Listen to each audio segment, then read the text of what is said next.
Hello there, and welcome to Sleepy Animal Fact. And thank you for being here tonight. Go ahead and settle in. Let your body find its most comfortable position. Adjust your pillow, pull the blanket a little closer, and when you're ready, let your eyes gently close. There's nothing you need to do right now. Nowhere you need to be. Just breathe slowly in and slowly out. If these gentle journeys bring you peace, consider leaving a kind word, sharing this moment with another, or joining our growing flock of quiet dreamers. Tonight, we're going to travel back through time together, hundreds of millions of years, to learn about one of the most ancient and enduring creatures on our planet, the turtle. So let your shoulders drop, let your jaw relax, and let's begin. Turtles are among the oldest creatures walking and swimming on this earth. They first appeared around 260 million years ago.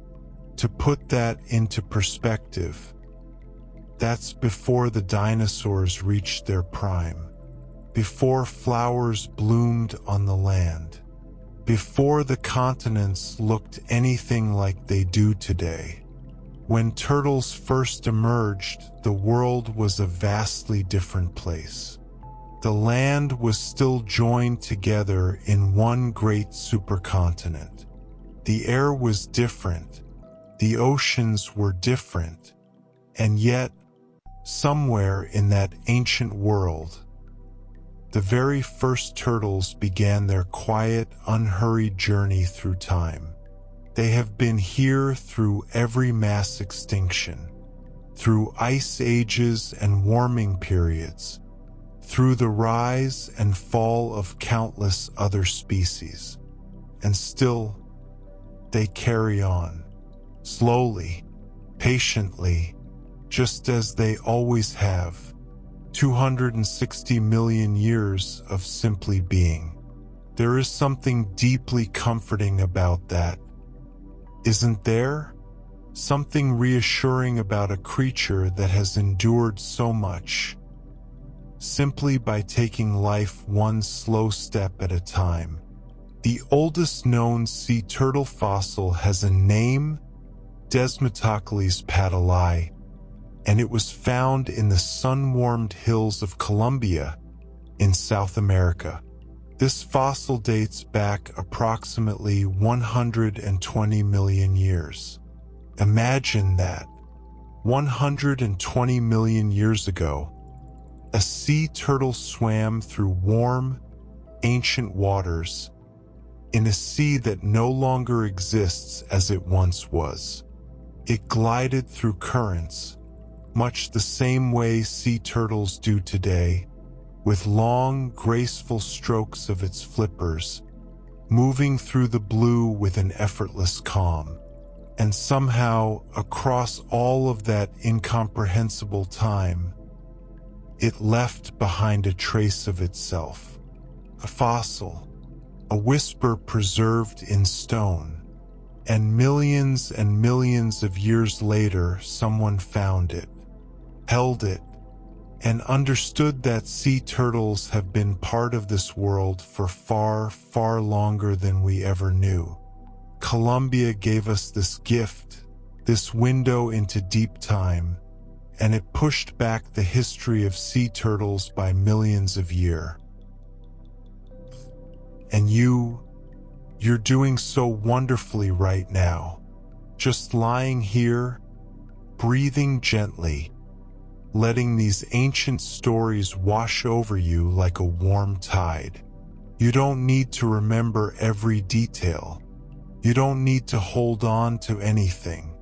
Just let the words drift through you and let yourself sink a little deeper into comfort.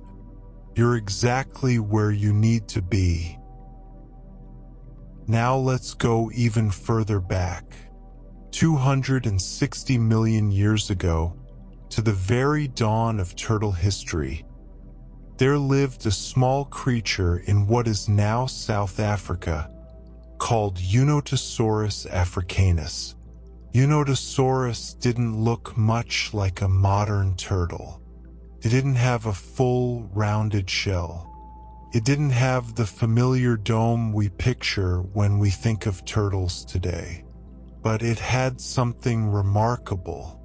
Its ribs were unusually broad, wider and flatter than you'd expect in a small reptile of that era. Those broadened ribs were the very beginning of something extraordinary, the earliest hints of what would one day become the turtle's shell. Scientists call these proto-shells the first sketches of a masterpiece that would take millions of years to complete. Unwinding was like a rough draft, a gentle beginning, and isn't that beautiful? That something as iconic as a turtle's shell didn't appear all at once, but grew slowly and gradually over vast stretches of time, layer by layer, rib by rib. There's no rush in evolution. There never has been. In the coastal city of Carlsbad, California, scientists discovered a sea turtle shell fossil that solved a mystery that had puzzled paleontologists for years.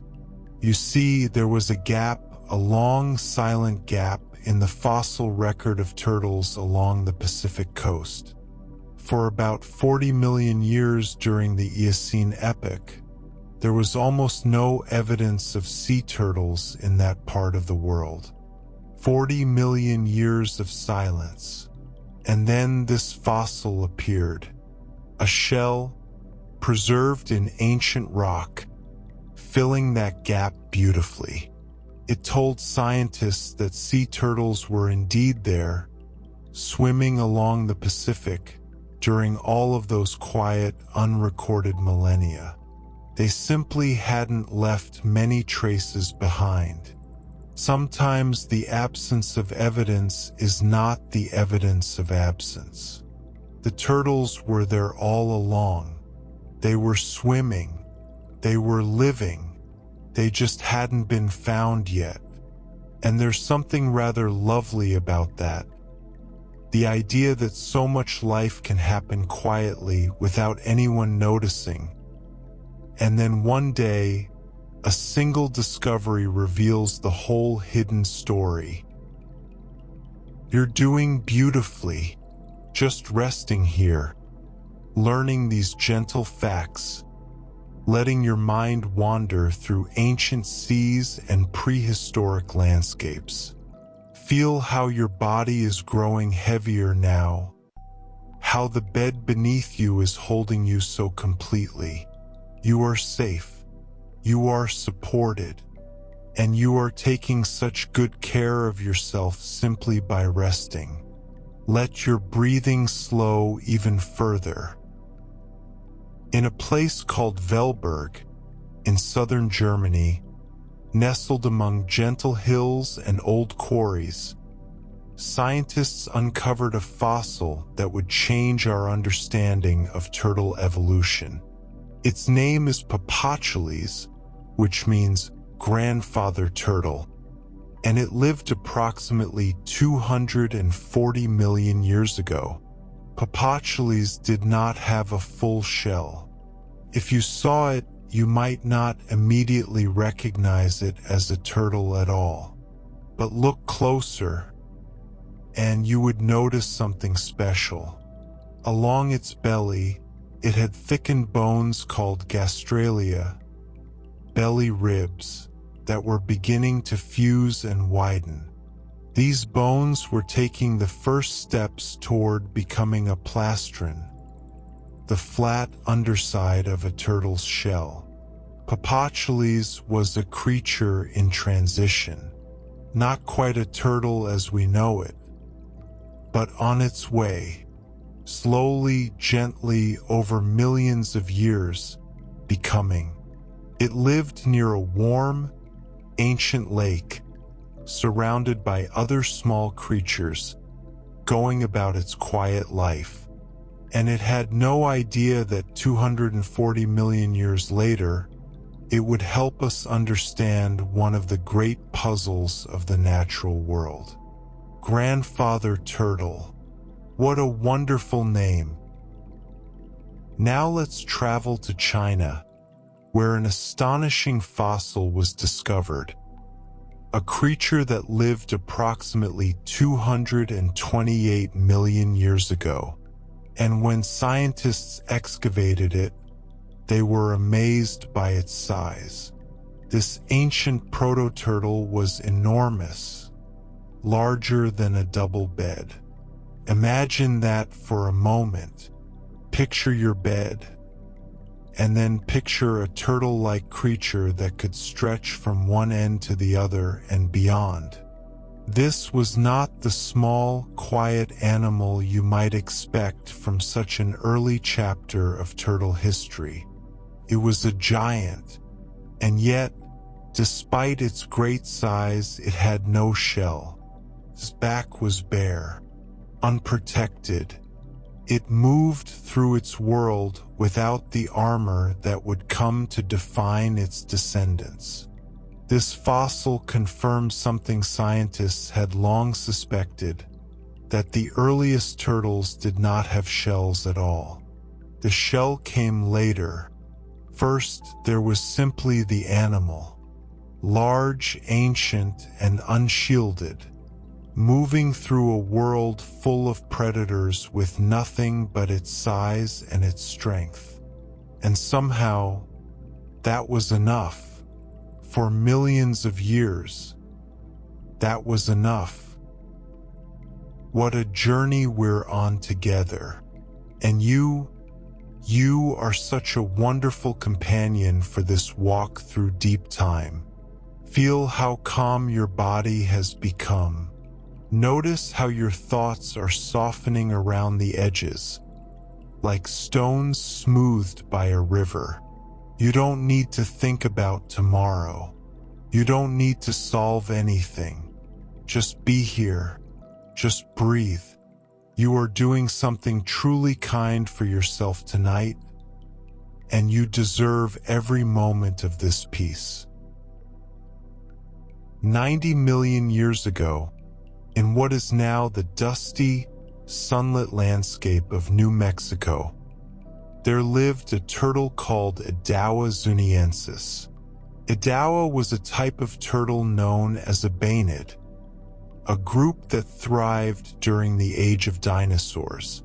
And Idaho's fossil tells us a vivid story, because preserved on its ancient shell, scientists found something remarkable: bite marks. Bite marks from a crocodile.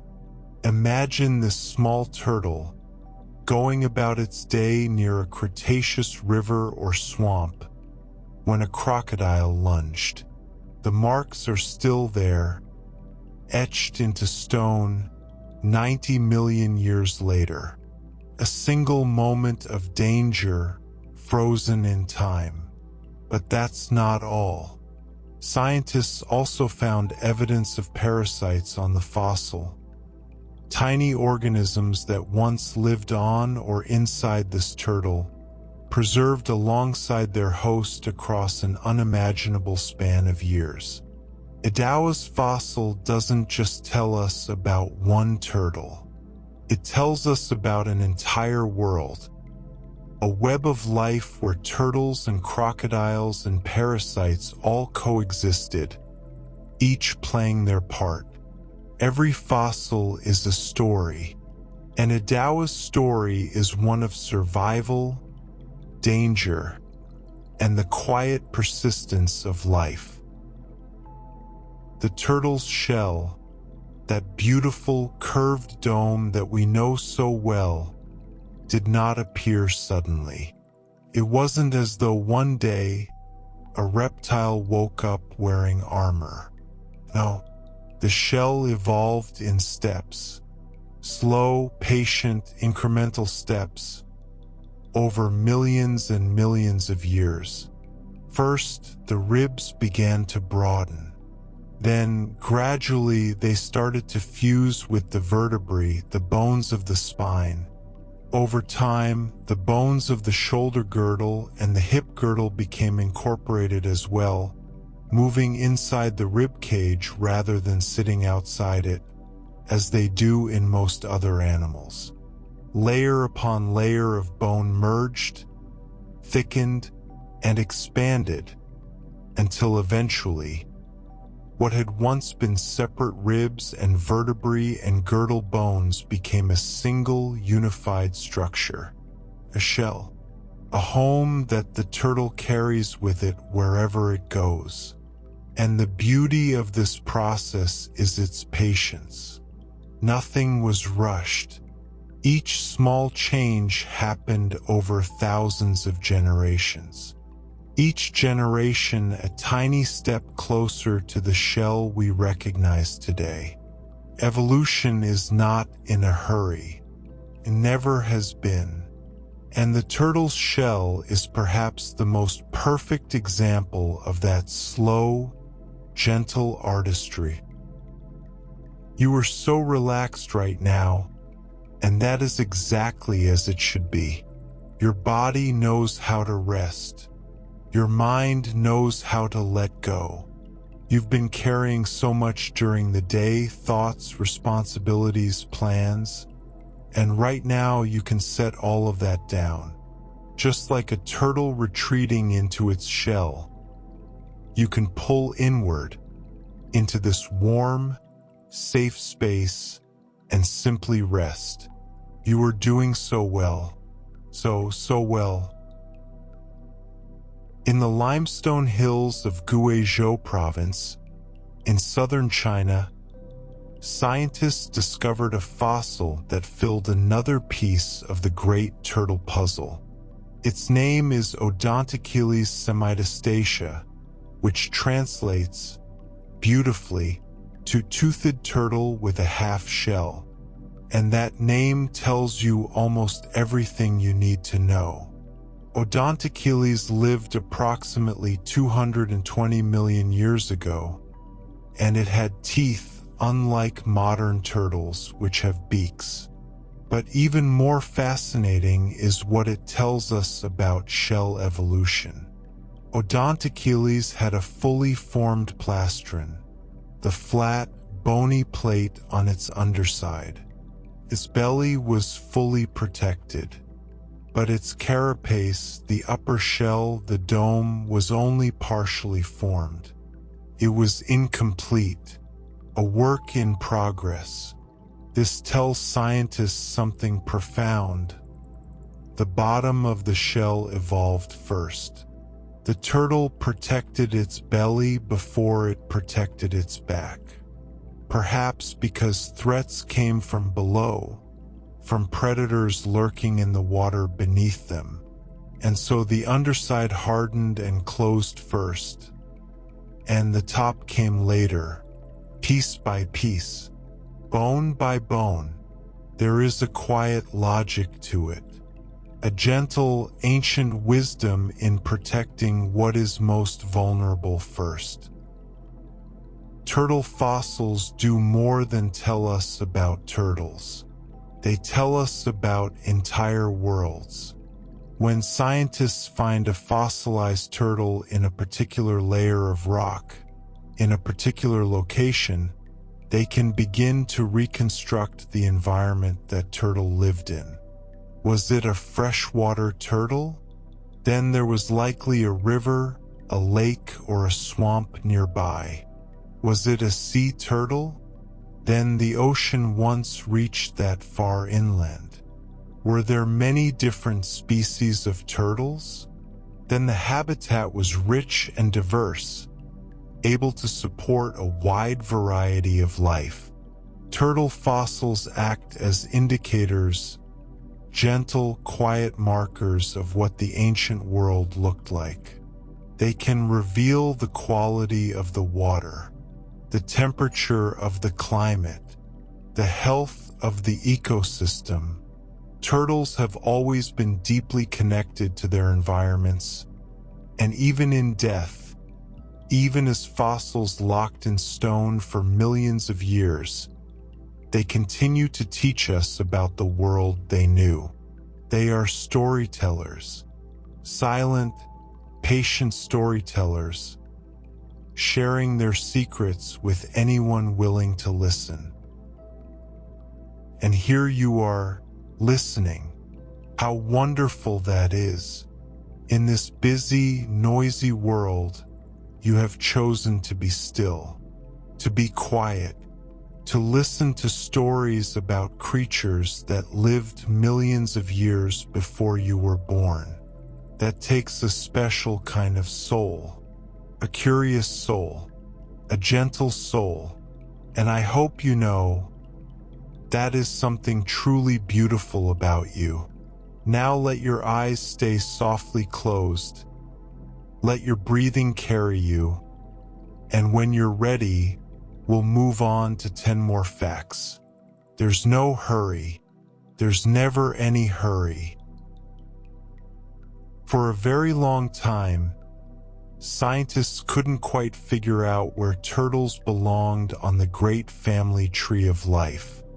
Were they related to the early, primitive reptiles, the ancient anapsids with solid skulls and no openings behind the eyes?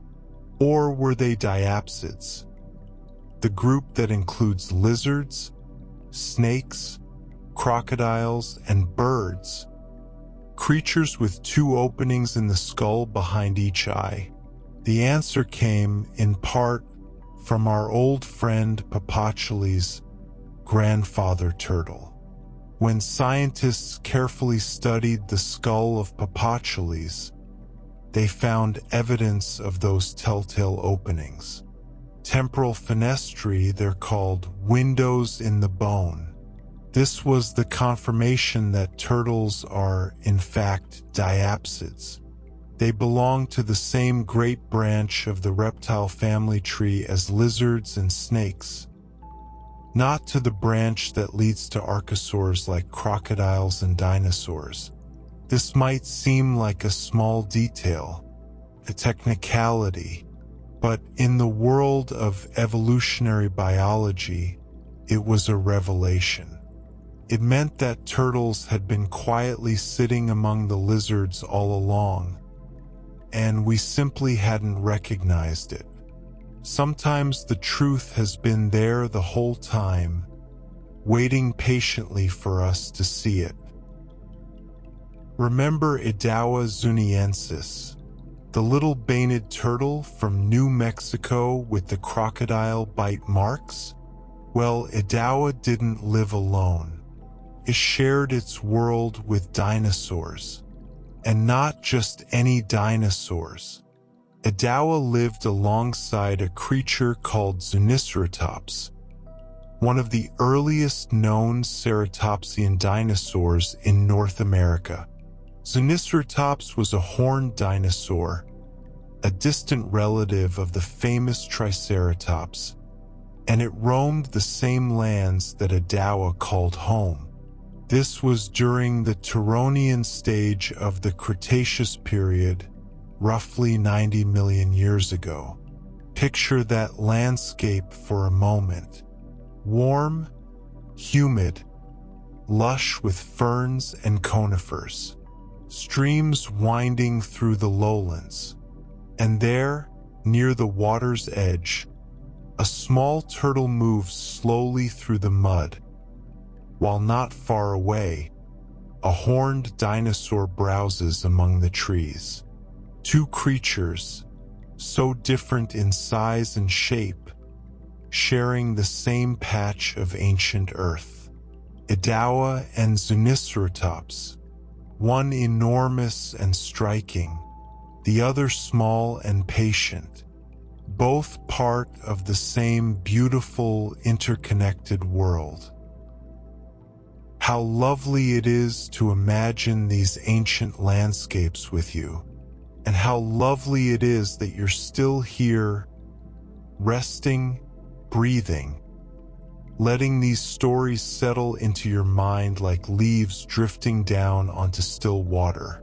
You are so calm right now, so peaceful.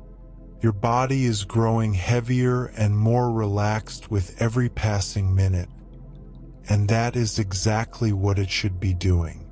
You are safe, you are warm, and you are learning the most wonderful things while you drift towards sleep. What a beautiful way to end your day. The origins of the turtle's shell have been pushed back further than scientists ever expected. For many years, the oldest known turtle-like fossils came from around 220 million years ago, from the Triassic period. But then came a discovery from South Africa. Fossils from the Permian period, roughly 260 million years ago, showed creatures with broadened ribs and other skeletal features that hinted at the very earliest stages of shell development. These Permian fossils pushed the story of the turtle shell back by approximately 40 million years. 40 million years further into the past. That's an almost incomprehensible stretch of time. And it means that the journey toward the modern turtle shell began even earlier than anyone had imagined, in a world before the Great Permian extinction, before the age of dinosaurs had even begun. The turtle's story starts in deep, deep time, in an age so remote that the Earth itself was almost unrecognizable. And yet, even then, even in that ancient alien world, something was beginning. Something slow, something patient, something that would eventually become one of nature's most perfect designs. Sometimes a discovery hides in plain sight for a very, very long time. The fossil site at Velberg, in southern Germany, has been known to scientists for roughly 200 years, 2 centuries. Generation after generation of geologists and paleontologists visited these quarries, studied the rocks, cataloged the fossils they found. And yet, it was only about a decade ago that someone finally discovered Papachules there. Grandfather turtle had been hiding in those rocks for 240 million years, and even after humans began searching that very spot, it took another 200 years to find him. Think about that. The fossil was there the whole time, buried in the limestone, waiting, patient as turtles tend to be. And when it was finally found, it changed everything we understood about turtle evolution. It linked the earliest proto-turtles to later, more developed forms. It confirmed their place on the reptile family tree. All from a fossil that had been lying beneath the feet of scientists for 2 centuries. Some things reveal themselves only when the time is right. And perhaps that's exactly as it should be. You are doing something wonderful right now. Did you know that? Simply by lying here, by breathing slowly, by letting your mind wander through these ancient stories, you are giving yourself a gift. The gift of rest. The gift of curiosity without pressure. You don't need to memorize these facts. You don't need to do anything with them. Just let them float through your mind like clouds passing across a wide, open sky. You are exactly where you need to be, and I am so glad you're here. Painted turtles. The group that includes our friend Adawa from New Mexico had a remarkable feature that set them apart from many other turtles. Their shells were made of solid, fused bone. In many turtle species, the individual plates of the shell are joined by sutures, visible seams where the bones meet. But in baenids, those sutures disappeared over time. The bones fused so completely that the shell became one continuous piece of solid bone. No seams, no gaps, just a smooth, unified fortress. Imagine running your hand over such a shell. Instead of feeling the ridges and lines where plates meet, you would feel nothing but smooth, unbroken bone. It would feel like a single piece of natural armor, perfectly formed, impossibly strong. Baenid turtles carried this solid shield through the Cretaceous world, through landscapes filled with predators far larger and more powerful than themselves. And yet, protected by that seamless shell, they endured. They persisted. There is something deeply admirable about that, about building yourself a home so strong, so complete, that nothing can break through. A fortress of patience and bone. Finding a complete turtle fossil is rarer than you might think. Most of the time, what paleontologists find are fragments. A piece of shell here, a limb bone there, perhaps a partial skull if they're very lucky.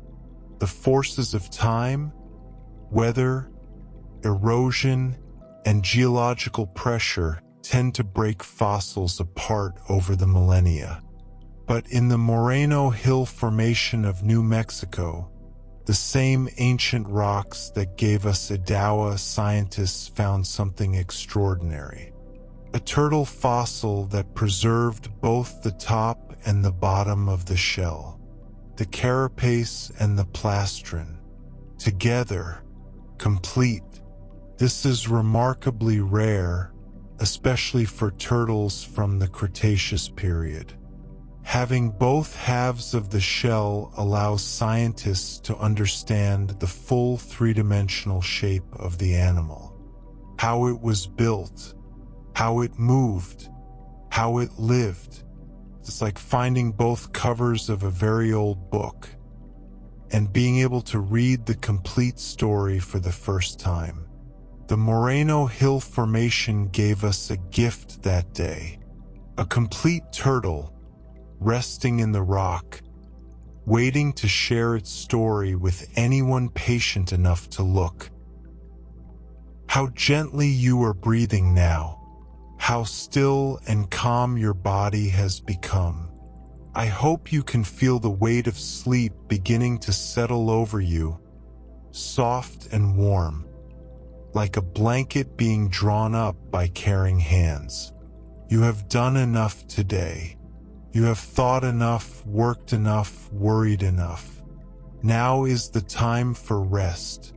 And as we continue through these last few facts together, let each one carry you a little deeper, a little closer to that peaceful, quiet place where sleep is waiting for you.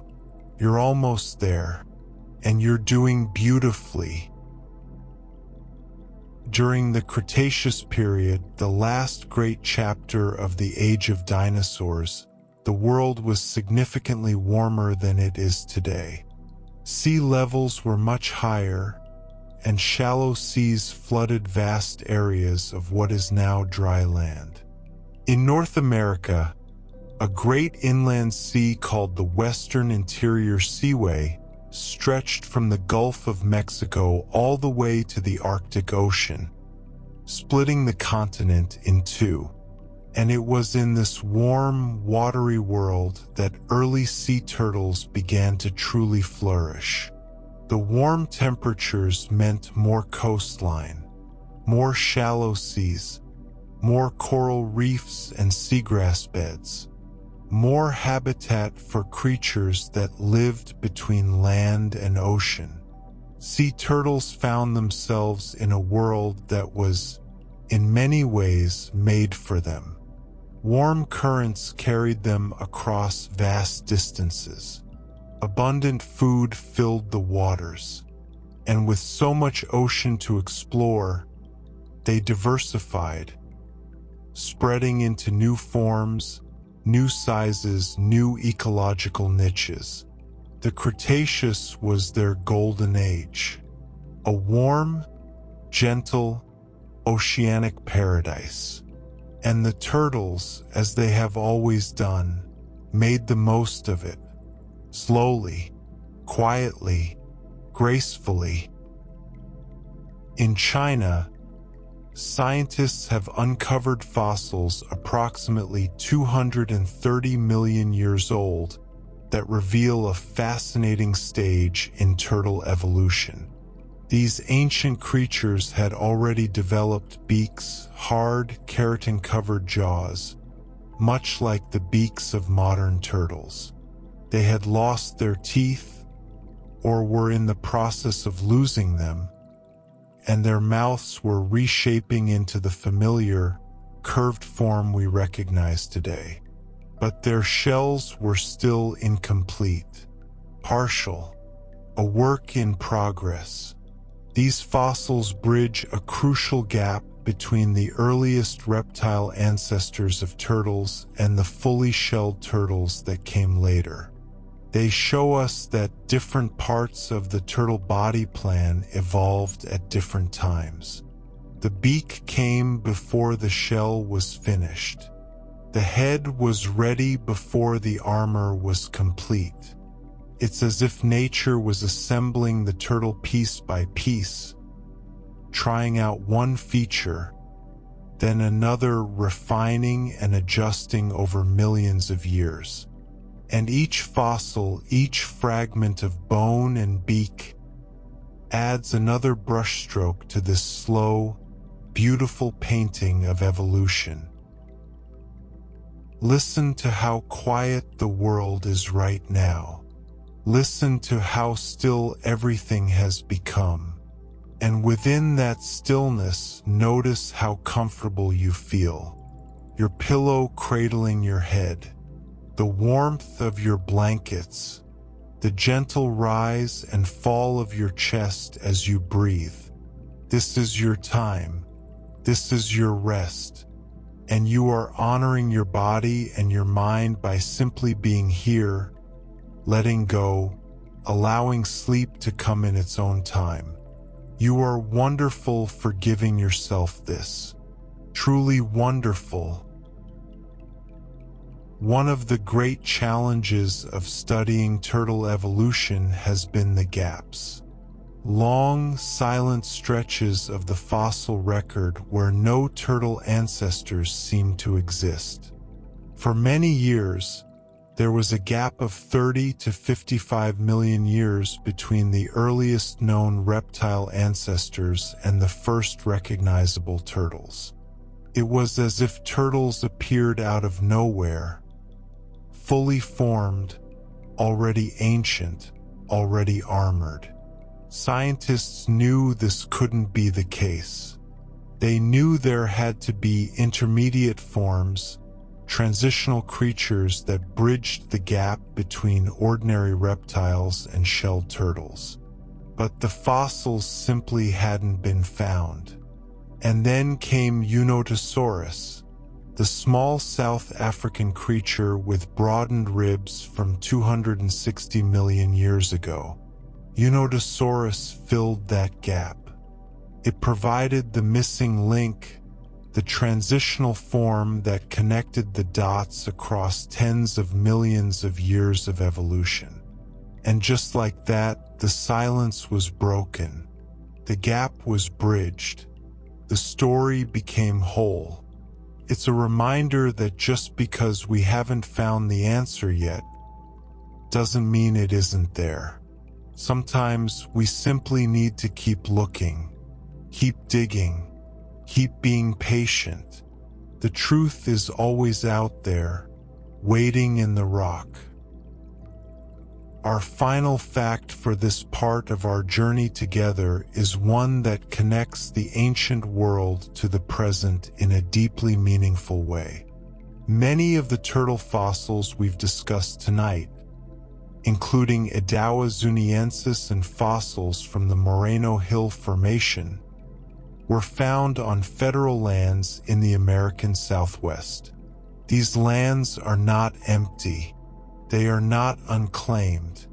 They are the traditional homelands of the Zuni people and other Pueblo communities, who have lived in this region for thousands of years. The very ground that preserves these ancient fossils is sacred ground, land with deep cultural and spiritual significance to the people who have called it home for generations. When scientists name a fossil like Idaho zuniensis, they are honoring that connection.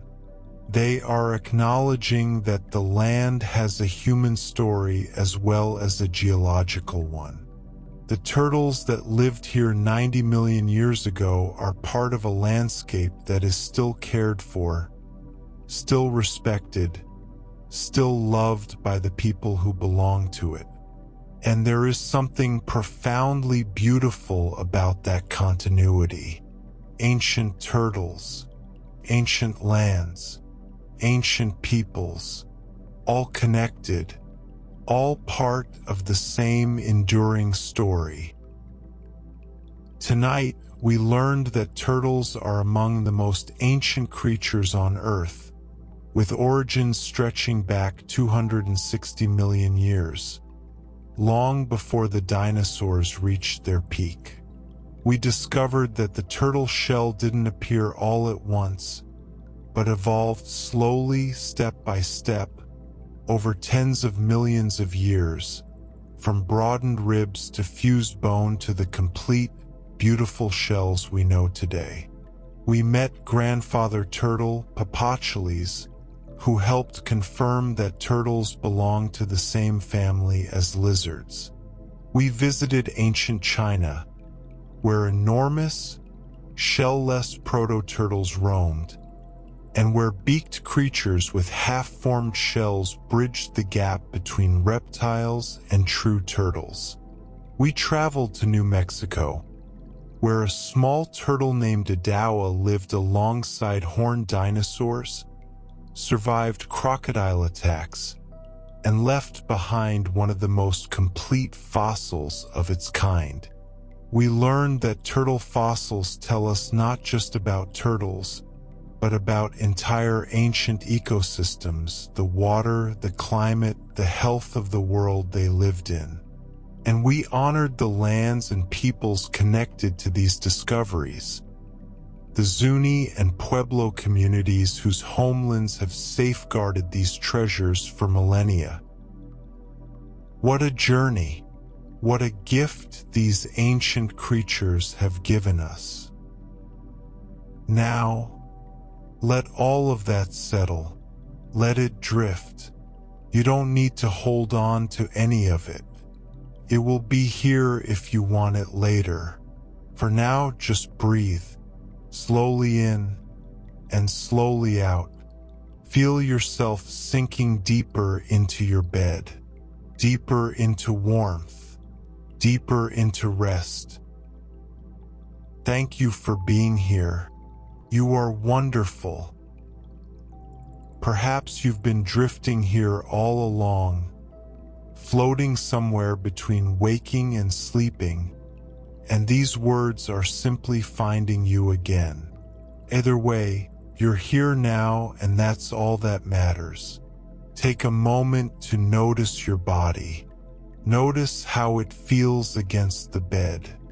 Notice the places where you feel the most relaxed. Maybe your hands, maybe your feet, maybe your shoulders. Breathe into those places. Let the relaxation spread from there, outward, like ripples on a still pond. We're going to continue our journey with the turtles now. And these next facts are about the turtles themselves, who they are, how they live, what makes them so extraordinary. So settle in, breathe gently, and let's go. Turtles belong to one of the oldest reptile groups still alive today. When we look at the reptiles that share our modern world, the snakes slipping silently through the grass, the crocodiles basking at the river's edge, the alligators resting in warm, murky waters, all of them arrived after turtles. Every single one. Snakes are relative newcomers to the reptile world. Crocodiles, ancient as they seem, came later too. Even the alligators, with their prehistoric appearance and their armored hides, are younger than turtles in the grand timeline of life. Turtles were here first. They were already established, already carrying their shells, already moving through the world in their slow, deliberate way, while the ancestors of snakes and crocodiles were still figuring out what they wanted to become. There is a quiet seniority to turtles, a dignity that comes with being among the very first. They don't boast about it, of course. They don't need to.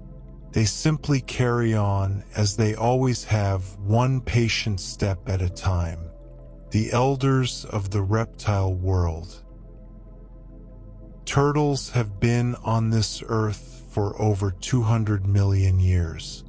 We touched on this earlier when we explored their deep fossil history, but it bears repeating because the sheer scale of that number is almost beyond human understanding. 200 million years. To put it into some kind of perspective, modern humans have existed for roughly 300,000 years. Our entire civilization, every city, every book, every song, every language, every nation, fits inside the last 10,000 years or so. Turtles have been here for 200 million.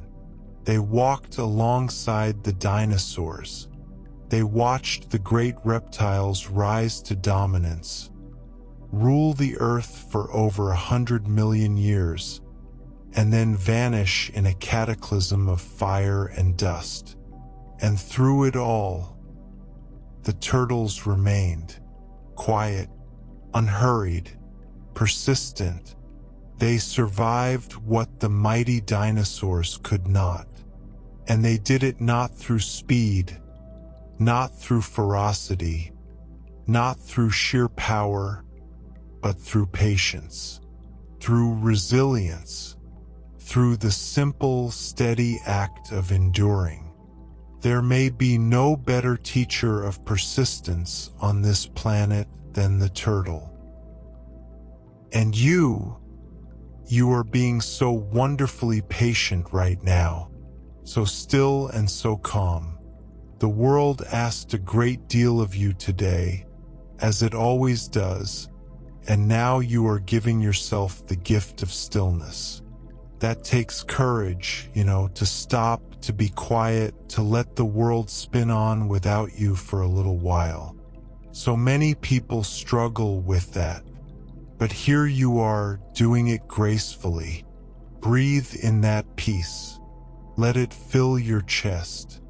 And breathe it out slowly, carrying away any last bits of tension from your day. You're doing perfectly. The turtle's shell is one of the most remarkable structures in all of nature. It is made of bone and cartilage, living tissue that is part of the turtle's own skeleton. The upper portion, the carapace, is formed from fused ribs and vertebrae, covered by layers of keratin, the same protein that makes up your fingernails and hair. Beneath, the plastron protects the turtle's soft underside. Together, these two halves create an extraordinary shield against the dangers of the world. And for many turtle species, the shell offers something even more special, the ability to retract. Some turtles can pull their heads, their legs, even their tails completely inside their shells, tucking everything precious and vulnerable behind a wall of bone. Imagine having a home that you could retreat into at any moment, a place of absolute safety that you carried with you wherever you went, no matter where the turtle finds itself, in a forest, on a beach, in a river, in a garden. Its home is always right there, always surrounding it, always ready. The shell is not just armor. It is sanctuary. It is comfort. It is the turtle's most intimate companion, grown from its own body, carried through its entire life. What a beautiful design. There is a common misconception that turtles can leave their shells, that the shell is something they wear, like clothing, and that underneath there is a separate, naked animal. This is not the case. A turtle can never leave its shell. The shell is not an accessory. It is not a house that the turtle moves into and out of. It is the turtle's own skeleton, grown outward, fused with its ribs and spine. The shell is as much a part of the turtle as your ribcage is a part of you. And just as your bones grow as you grow, so does the turtle's shell. When a baby turtle hatches, tiny and impossibly delicate, small enough to fit in the palm of your hand, its shell is soft and pliable. But as the turtle grows, the shell grows with it. It hardens, thickens, it expands year after year, keeping pace with the animal inside. A turtle's shell is a living record of its growth.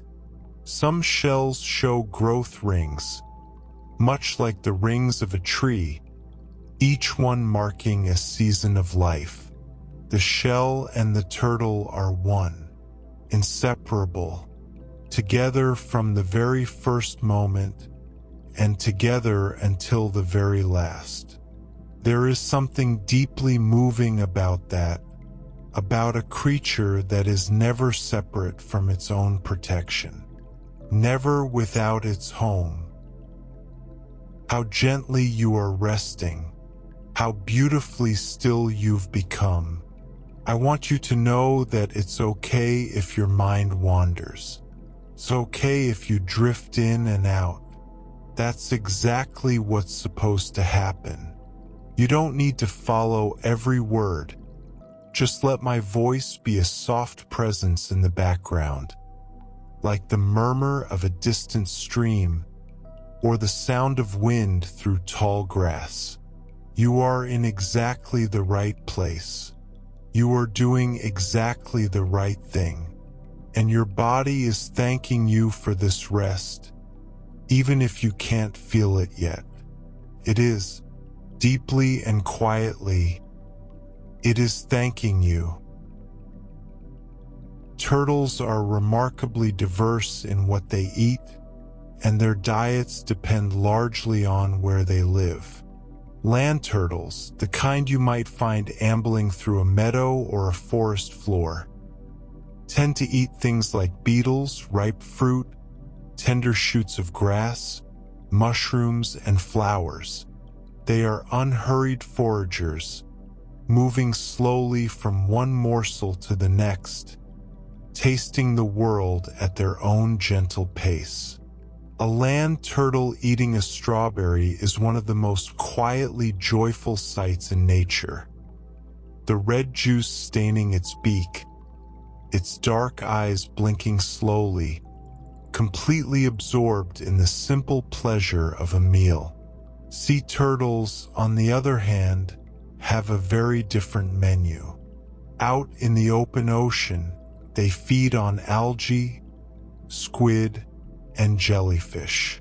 The leatherback sea turtle, in particular, is famous for its love of jellyfish. Those translucent, drifting creatures that pulse through the water like living lanterns. The leatherback seeks them out, diving deep into the blue to find them, consuming hundreds of pounds of jellyfish in a single year. Each turtle, whether on land or at sea, has found its own way to nourish itself, its own quiet relationship with the food its environment provides. And in doing so, each one plays a vital role in keeping its ecosystem healthy and balanced. All turtles, every single species, whether they spend their lives in the ocean, in freshwater rivers and ponds, or entirely on dry land, share certain fundamental traits. They are amniotes, which means they breathe air, just as you and I do. A sea turtle, no matter how deep it dives, must eventually return to the surface to take a breath.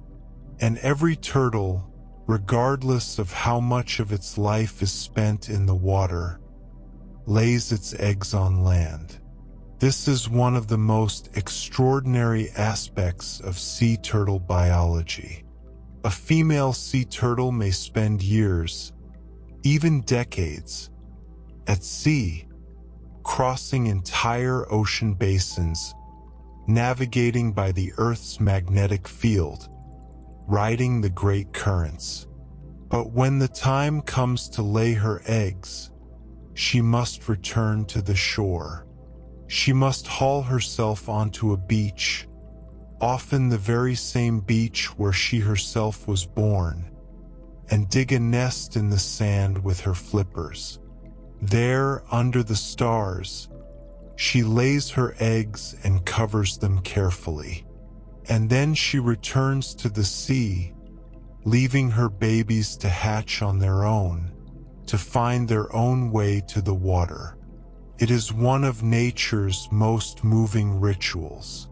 A creature of the ocean, bound to the land by the deepest of instincts, air-breathing, egg-laying, ancient beyond measure.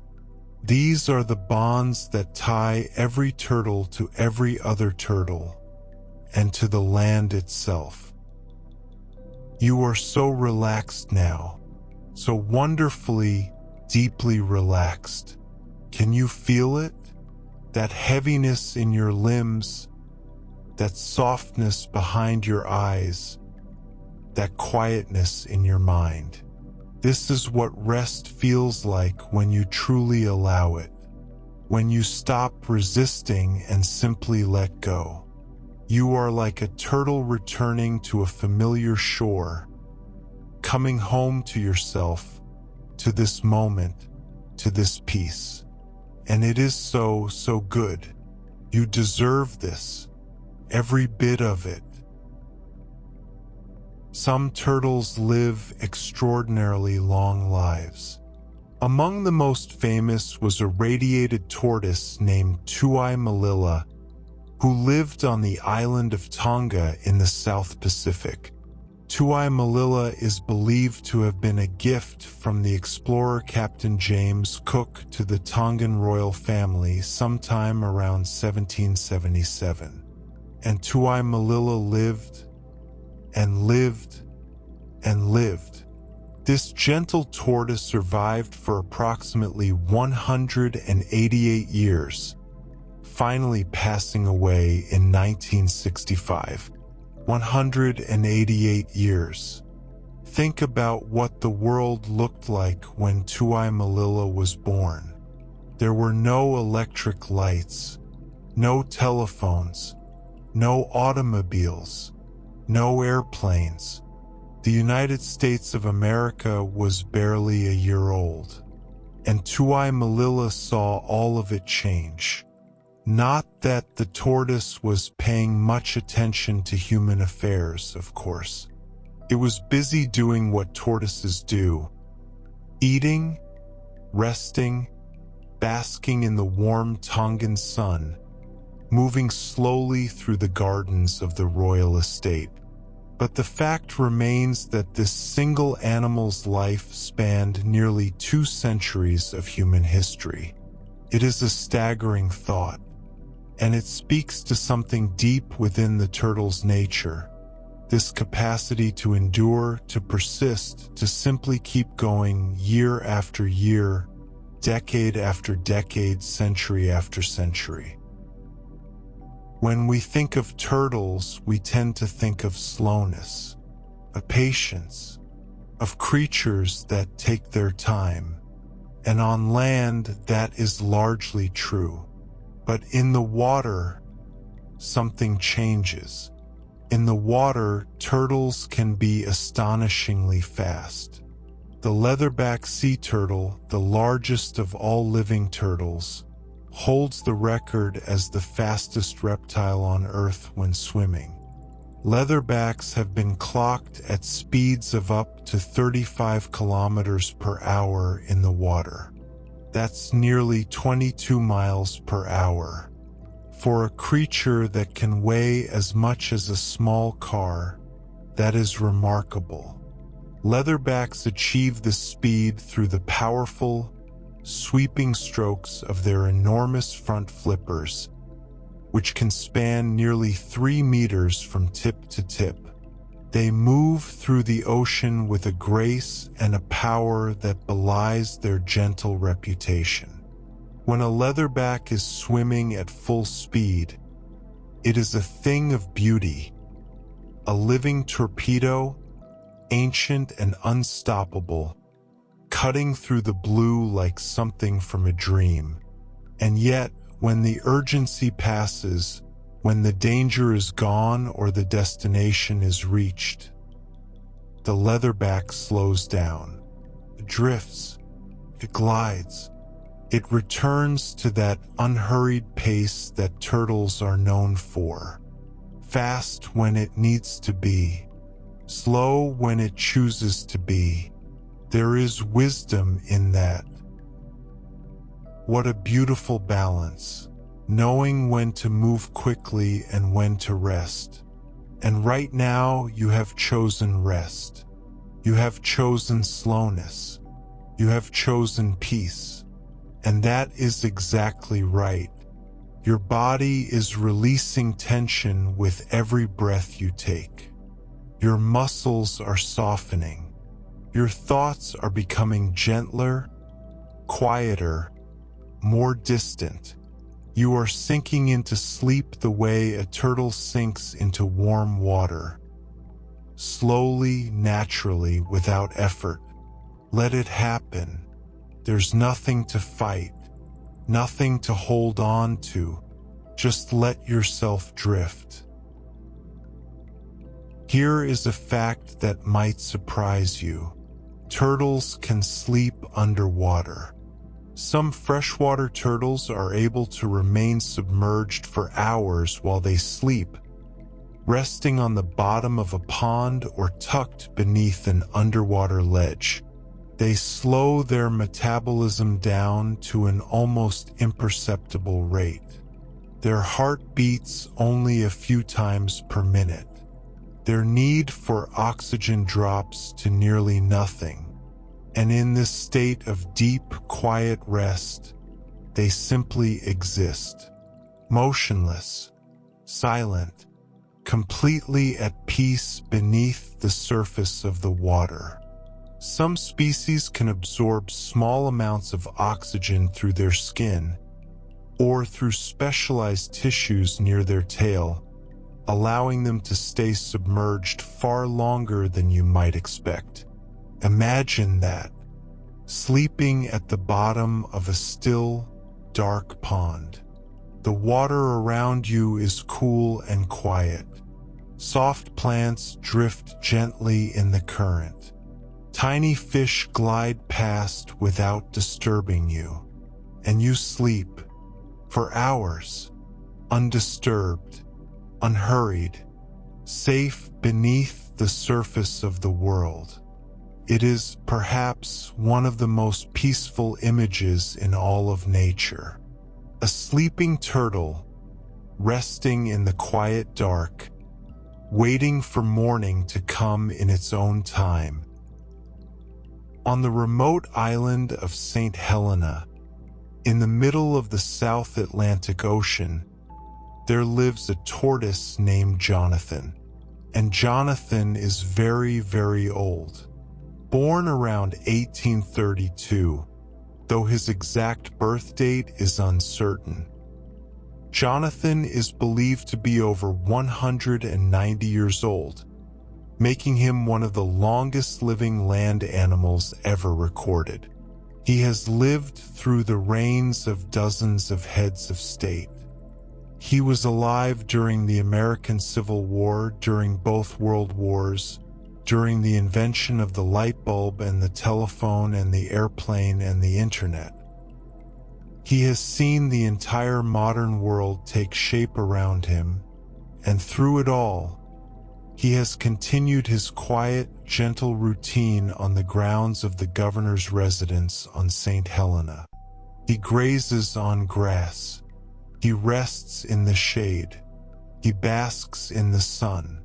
He has gone blind in recent years, and his sense of smell has faded, but he still responds to the voices of his keepers. He still knows when it's feeding time. He still enjoys having his neck stroked. Jonathan is a living bridge to the past, a creature whose life has spanned almost 2 full centuries of human history, and he carries it all lightly, without complaint, without hurry, simply living as turtles do, one slow and steady day at a time. You have been so wonderfully present for these facts. Even as your body grows heavier and your mind grows softer, some part of you is still here, still listening, still taking in these gentle truths about turtles. And that part of you is beautiful. That quiet curiosity, that willingness to learn even while resting, that is something truly special. I hope you feel proud of yourself tonight, not for anything you've accomplished or achieved, but simply for being who you are, for being here, for breathing, for resting. That is enough. You are enough, always. Turtles can climb. Yes, you read that correctly, or rather, you heard it correctly, as you lie here with your eyes gently closed. Many turtle species are surprisingly capable climbers. Box turtles, for instance, have been observed scaling chain link fences. Snapping turtles have been seen pulling themselves up and over logs and low walls. Some freshwater turtles climb onto rocks and branches to bask in the sun, scaling surfaces that seem impossibly steep for a creature carrying a heavy shell on its back. There are even reports of turtles climbing trees, small trees to be fair, but trees nonetheless. They grip with their strong, clawed feet and pull themselves upward with a slow, determined strength that is easy to underestimate. We think of turtles as creatures of the ground, bound to the flat and the horizontal. But turtles, it turns out, have ambitions we don't always see.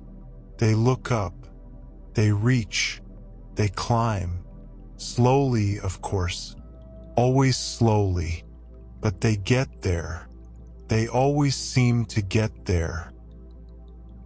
When the cold comes, when the temperatures drop and the days grow short and the world turns gray and still, some turtles have a remarkable strategy for survival. They hibernate, or more precisely, they enter a state called brumation, which is the reptilian equivalent of hibernation. Turtles that live in temperate climates, where winters are cold, will burrow into the mud at the bottom of a pond, or dig into soft earth beneath a pile of leaves, and simply stop. Their metabolism slows to almost nothing. Their heart rate drops. Their body temperature falls to match the cold earth around them.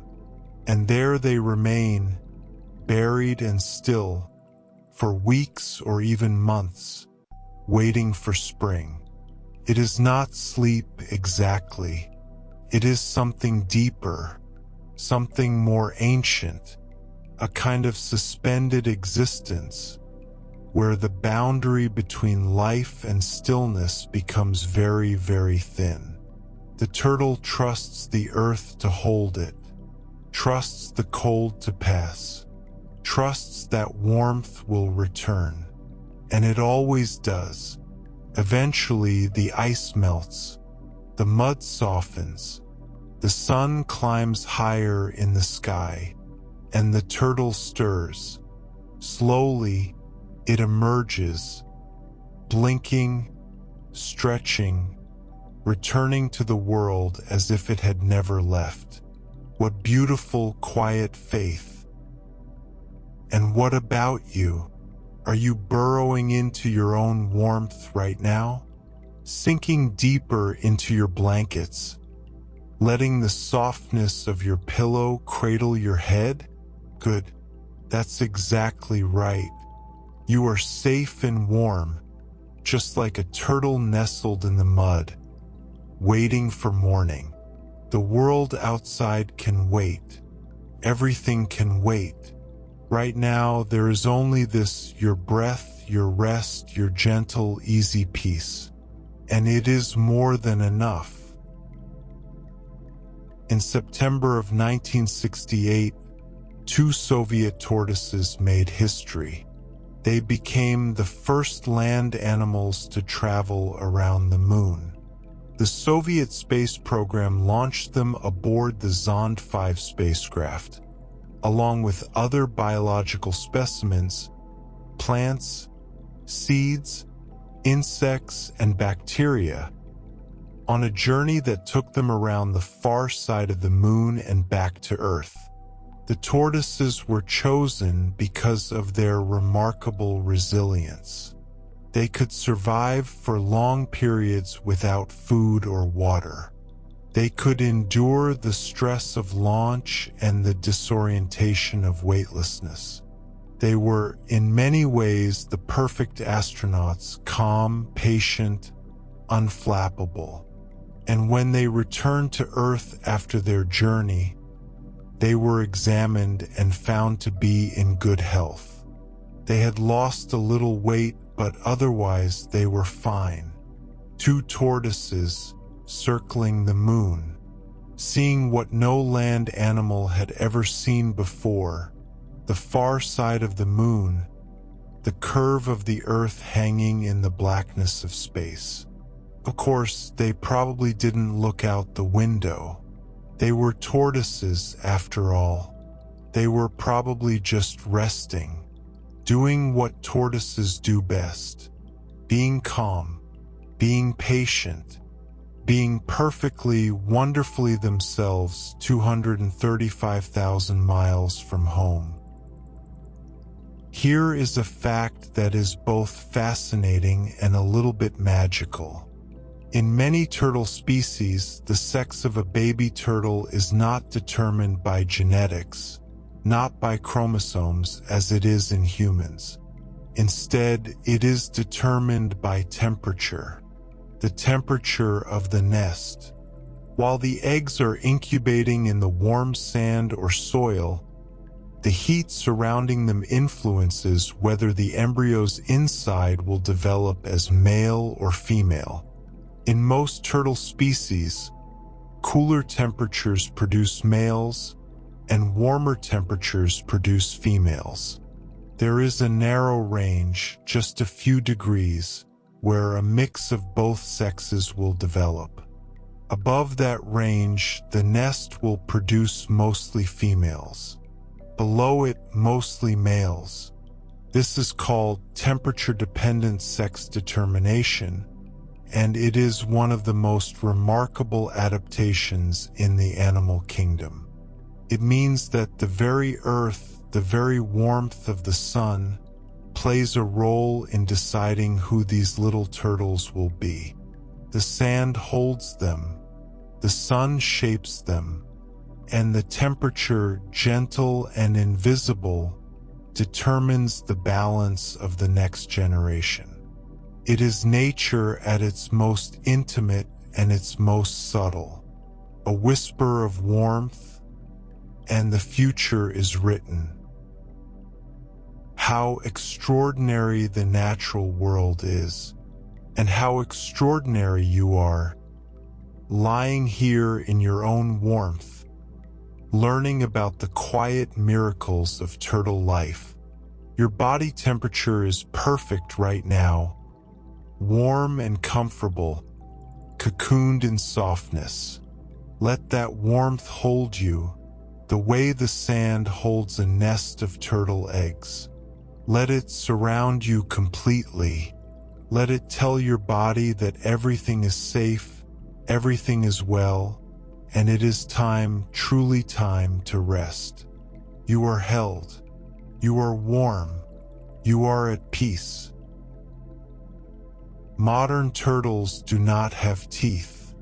Not a single one. If you were to look inside a turtle's mouth, you would find no rows of sharp or flat teeth. Nothing like what you'd see in a crocodile or a lizard. Instead, turtles have beaks. Hard, sharp-edged beaks made of keratin. The same material that forms bird beaks, your fingernails, and the outer layer of the turtle's shell itself. These beaks are remarkably effective.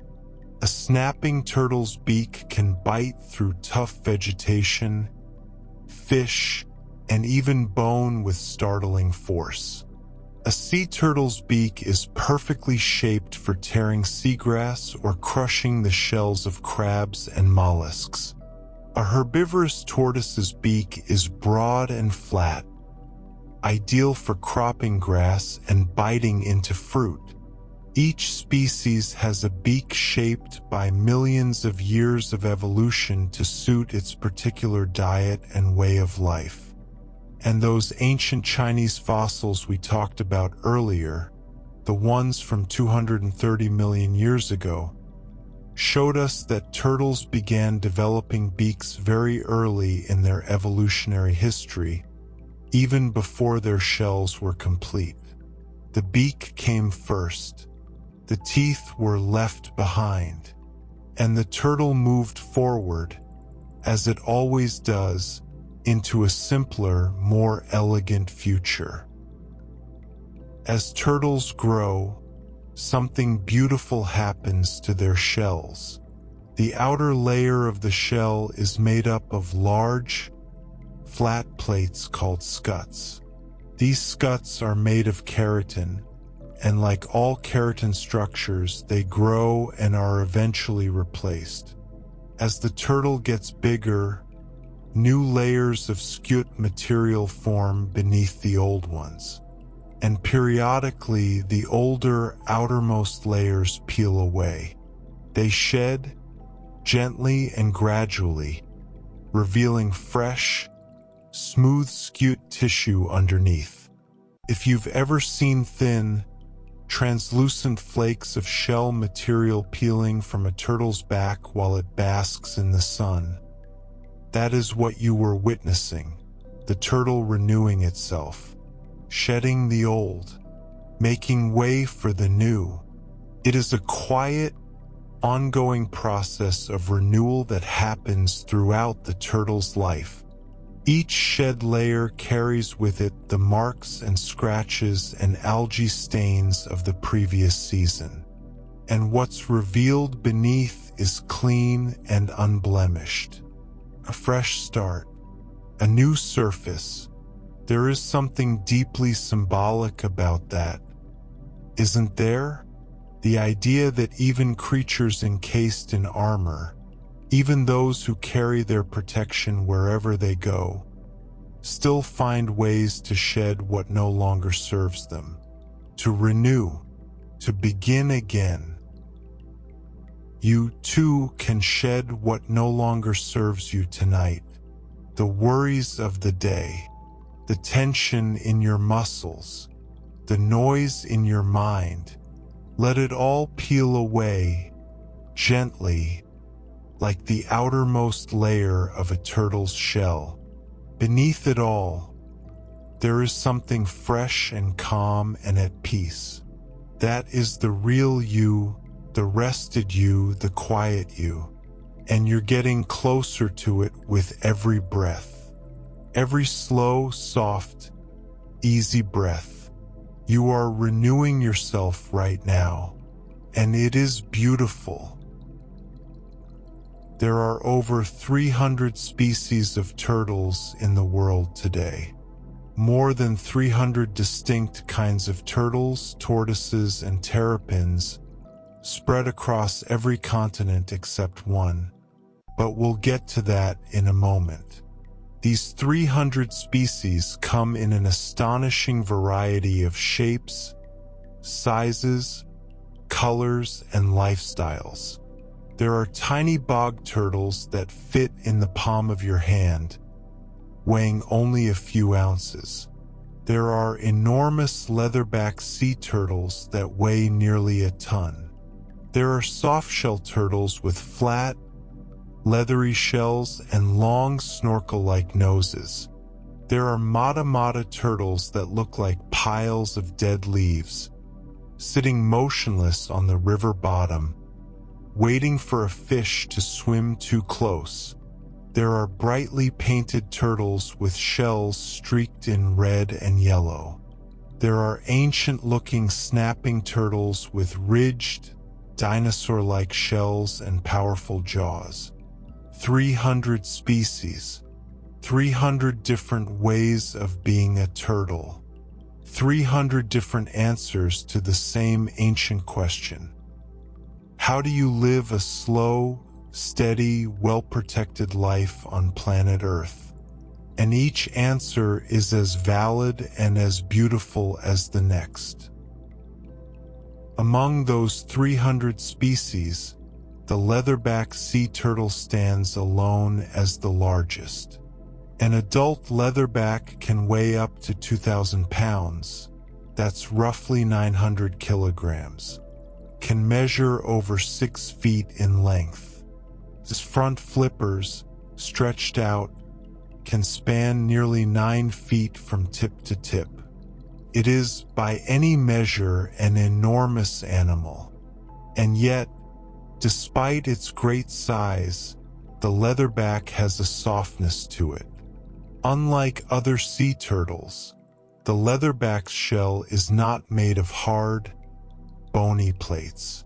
Instead, it is covered in a thick, rubbery skin, leathery, as its name suggests, reinforced by thousands of tiny bone fragments embedded within. This gives the shell a flexibility that other turtle shells lack, allowing the leatherback to dive to extraordinary depths. Leatherbacks have been recorded diving to depths of over 1,000 meters, more than 3,000 feet, into the cold, dark, crushing pressure of the deep ocean. Down there, in the silent blackness, this enormous, gentle creature searches for jellyfish. It is the largest turtle, the fastest swimming reptile, the deepest diving turtle. And yet, for all its records and superlatives, the leatherback remains, at heart, a turtle, patient, ancient, quietly magnificent. What a creature, and what a privilege it is to share a planet with such beings.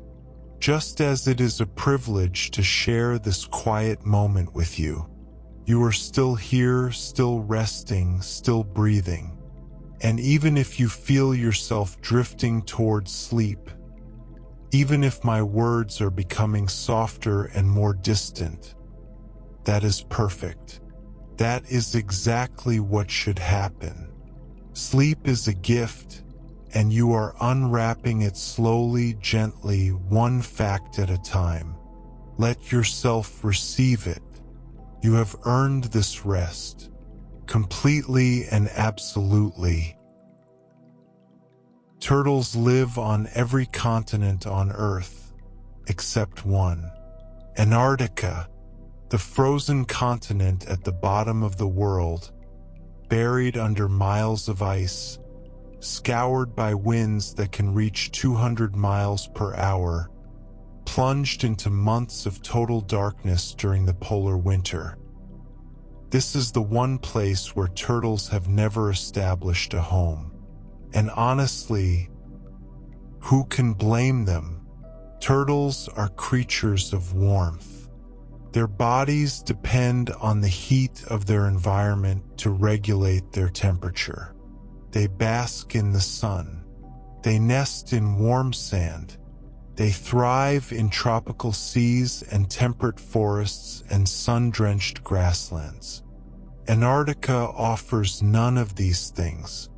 It is a land of ice and extremes, beautiful in its starkness, magnificent in its desolation, but utterly inhospitable to an animal that carries its home on its back and asks only for warmth and quiet. So turtles live everywhere else, from the steaming jungles of Borneo to the rivers of North America, from the deserts of Africa to the coasts of Australia, from the Mediterranean to the Amazon. Every continent, every climate, every habitat, except the ice. The turtles have drawn that one gentle boundary, and they seem perfectly content with it. Our final fact in this segment is a quieter one, a more somber one, but it is important, and it deserves to be heard. Many turtle populations around the world are in trouble. Habitat loss is one of the greatest threats they face. Wetlands are drained. Forests are cleared. Beaches where turtles have nested for millions of years are developed, lit with artificial lights, and reshaped by human activity. Nesting females become disoriented. Hatchlings, drawn to the glow of streetlights and buildings, crawl away from the ocean instead of toward it. And on roads, on the countless roads that now crisscross the landscapes turtles have traveled for millennia, turtles are struck and killed in heartbreaking numbers. Road mortality is one of the leading causes of turtle decline in many regions. A turtle that has survived predators, harsh winters, droughts, and storms can be lost in an instant on a stretch of asphalt. It is a painful truth, but it is also a truth that carries hope within it, because once we know about a problem, we can begin to solve it. Wildlife crossings, habitat restoration, protected nesting beaches, volunteer road patrols during migration season. These efforts are already making a difference. And every person who learns about turtles, who cares about turtles, who pauses to help a turtle cross a road, is part of that difference, including you.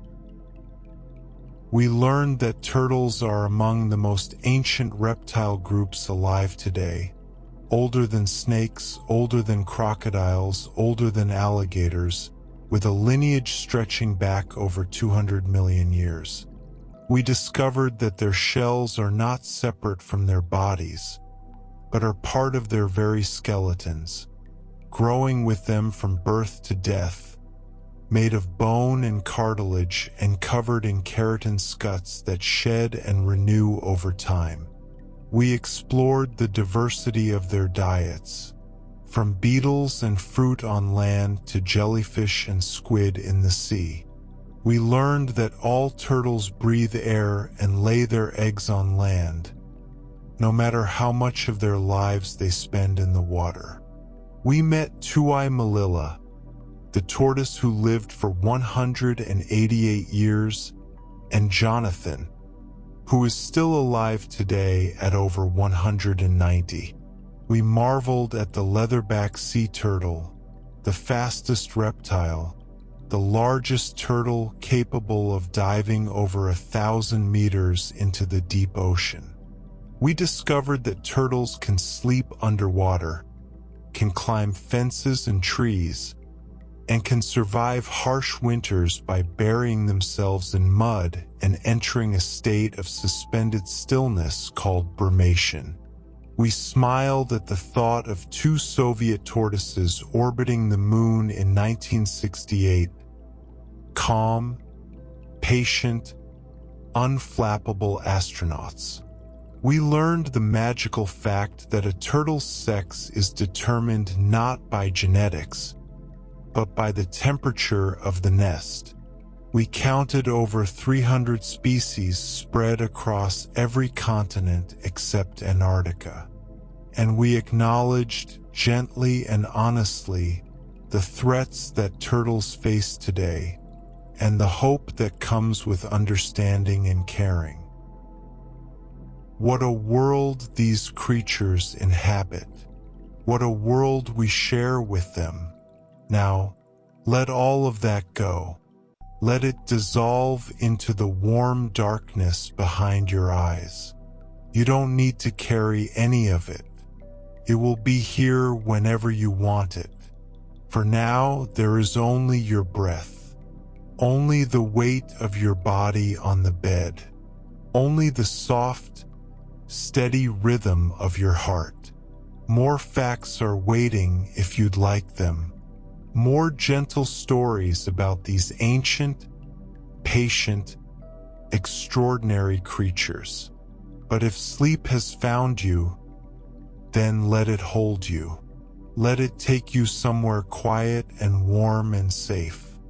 You have done so well tonight, so beautifully, perfectly well. Rest now. The turtles will be here when you wake. Perhaps you've been here all along, drifting softly on these words like a leaf on a slow-moving river. However you arrived at this moment, you're here now, and that is enough. Let's take a breath together. A long, slow breath in, filling your lungs completely, and then a long, gentle breath out, letting everything soften.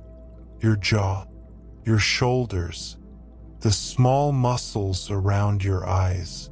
Let them all release. We've traveled through deep time together tonight.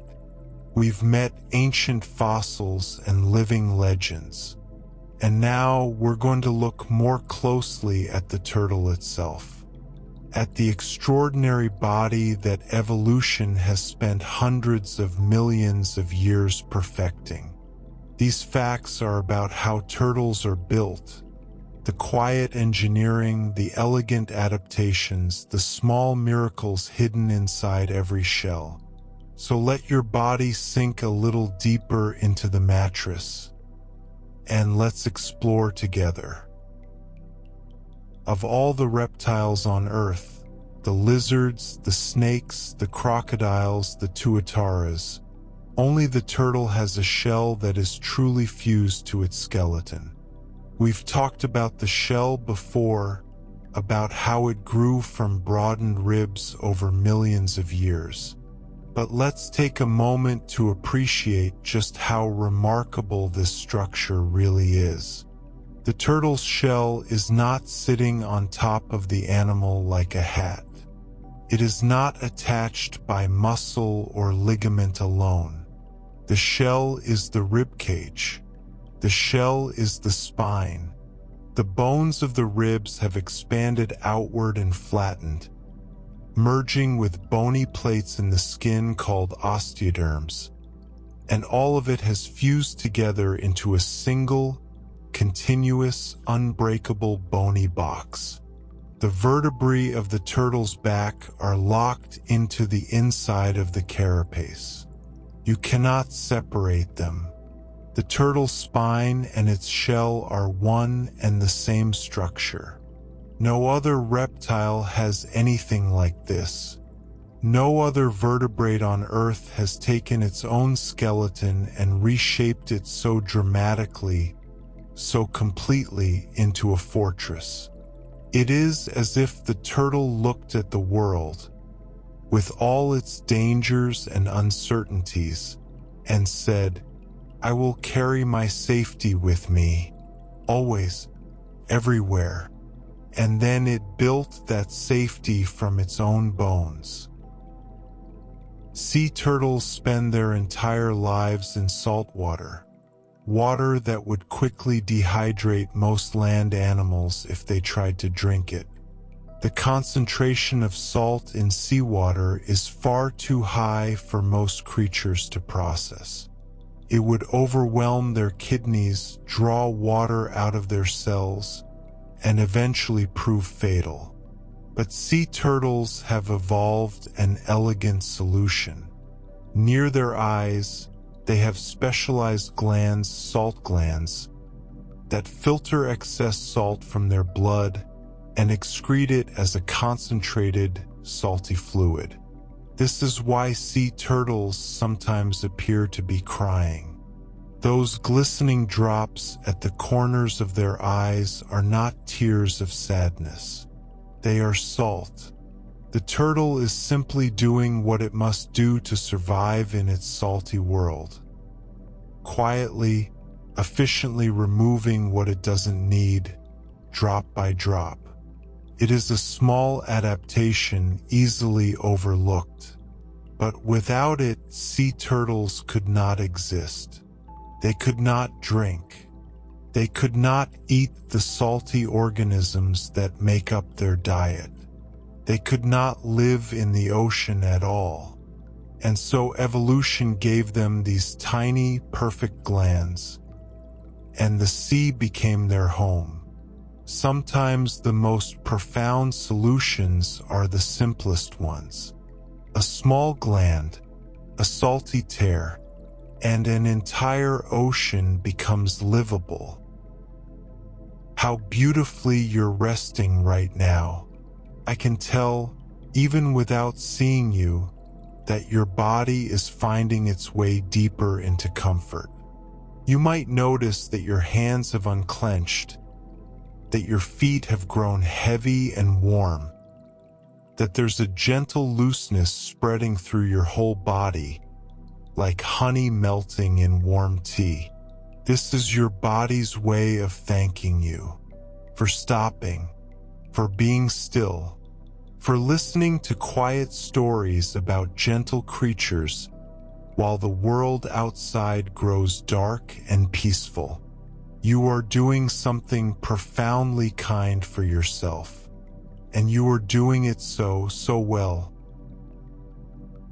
If you watch a sea turtle swim, truly watch one, in clear blue water with the light filtering down from above, you will see one of the most graceful movements in all of nature. The sea turtle's forelimbs have evolved over millions of years into long, flat, powerful flippers. They are not legs anymore. They are wings, underwater wings, and the turtle uses them the way a bird uses its wings in the air, with long, sweeping, downward strokes that pull the animal forward through the water. Each stroke is smooth and unhurried. Each movement flows into the next without pause or hesitation. The front flippers provide nearly all of the turtle's propulsion. They are the engine, the sail, the driving force. Meanwhile, the hind limbs, much smaller, much shorter, serve a different purpose entirely. They act as rudders, steering mechanisms.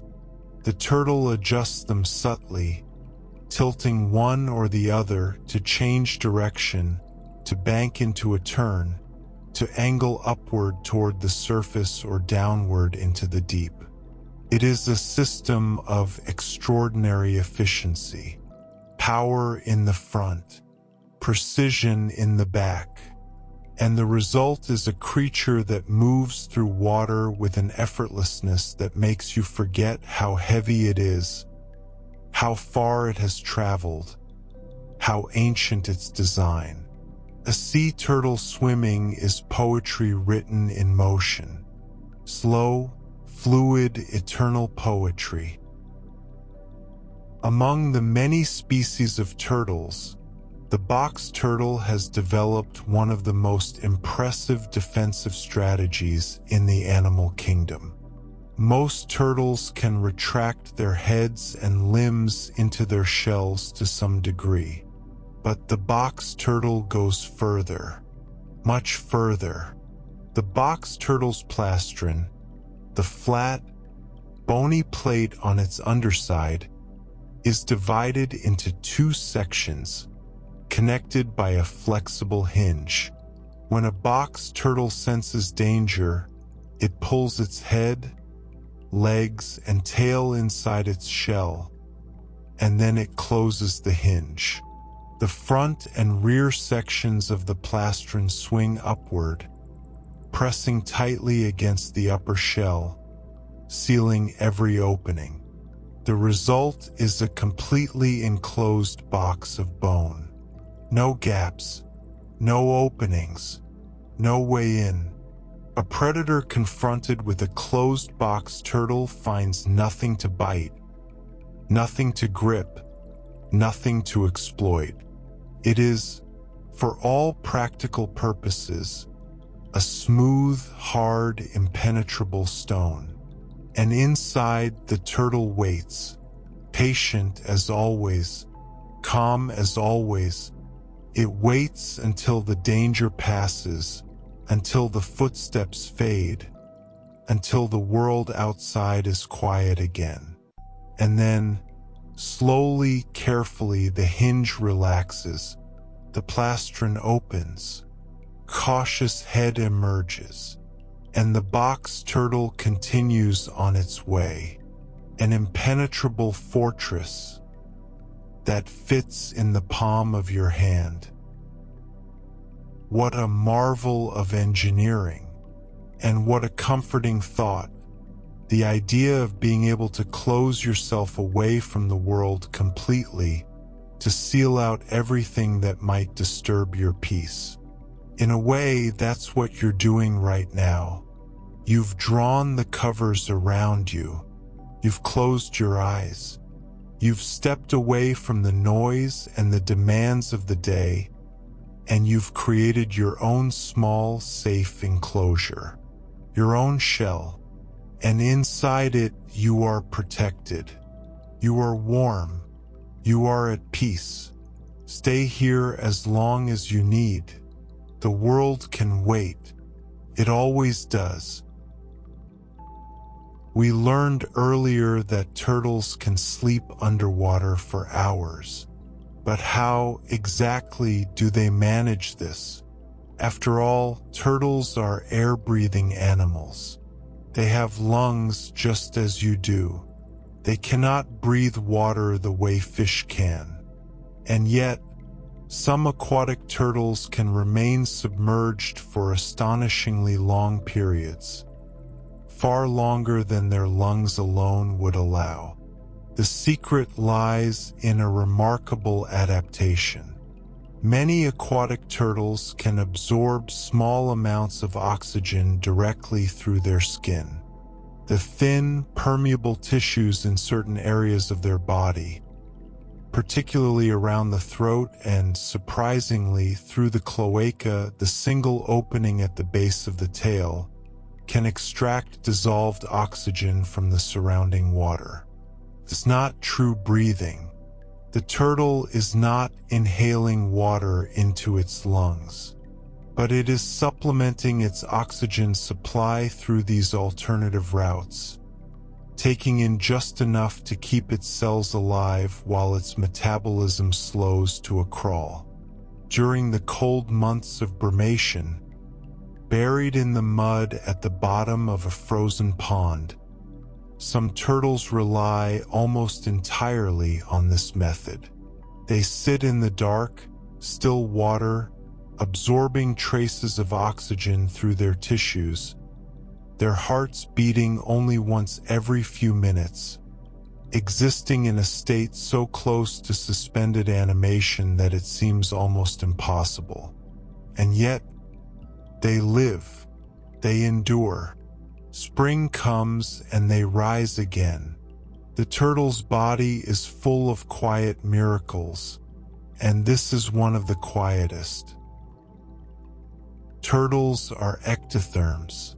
This means that, unlike you and me, they cannot generate their own body heat internally. They depend on the warmth of their environment, on the sun, the warm ground, the temperate water, to raise their body temperature and keep their metabolism running. And this is why, if you have ever visited a pond on a sunny morning, you may have seen a line of turtles sitting on a log, perfectly still, their necks stretched out, their legs extended, soaking in the sunlight. They are basking. It is not laziness. It is not idle pleasure, though there may be some pleasure in it. It is survival.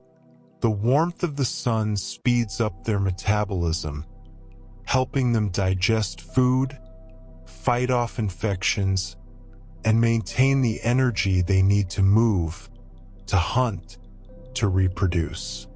Without basking, a turtle's body would slow down. Its digestion would stall. Its immune system would weaken. The sun is not just comfort for a turtle, it is fuel. It is medicine. It is life itself. And so they bask, for hours sometimes, motionless on their log, faces tilted toward the sky, absorbing every ray. There is a lesson in that, perhaps, in the value of stillness, in the power of simply sitting in the warmth and letting it do its work. And that is what you are doing right now in your own way. You are lying still. You are letting warmth surround you. And you are allowing your body to do what it does best when given the chance, to heal, to restore, to replenish. Every moment of rest is a moment of renewal. Every breath you take in this quiet darkness is nourishing you in ways you cannot see but can absolutely feel. Feel it now, that growing heaviness in your limbs, that softness behind your forehead, that gentle, spreading calm. This is your body absorbing the warmth of rest, just as a turtle absorbs the warmth of the sun. You are basking in your own beautiful way, and it is doing you so much good. When a baby sea turtle hatches, it faces an immediate and urgent challenge. It is tiny, no bigger than a bottle cap. It is buried in sand, and it must find its way to the ocean, quickly, because on the beach, it is vulnerable to every predator imaginable. Crabs, birds, raccoons, foxes. The sand is dangerous ground. The ocean is safety. And the hatchling knows this, even though it has never seen the ocean before. even though it has only just emerged from its egg, only just dug its way up through the sand, only just taken its first breath of open air. It knows which way to go. How? Through a behavior scientists call positive phototaxis. The hatchling is instinctively drawn toward the brightest horizon. On a natural beach at night, the brightest horizon is almost always the one over the ocean. The open water reflects the light of the moon and the stars. The land, with its dunes and vegetation, is darker, and so the tiny turtle scrambles toward the light, toward the shimmer, toward the brightness that means water, that means safety, that means life. It is born knowing this. No one teaches it. No parent guides it. The knowledge is written in its cells, in its genes, in the deepest layers of its ancient being. Turn toward the light. Move toward the brightness. The ocean is waiting. But the journey from nest to ocean is not just a matter of direction. It is also a matter of vision. A baby sea turtle, moments after hatching, needs to see clearly, and it needs to see clearly not in water, where it will spend the rest of its life, but on land, on the beach, in the open air. This is a problem because the turtle's eyes are designed for underwater vision. The lenses, the fluid, the shape of the eyeball, all of it is optimized for seeing in water, where light behaves differently than it does in air. And so nature has provided a temporary solution. Hatchling sea turtles have a special feature in their eyes called a retinal streak, a band of densely packed photoreceptor cells stretched across the retina.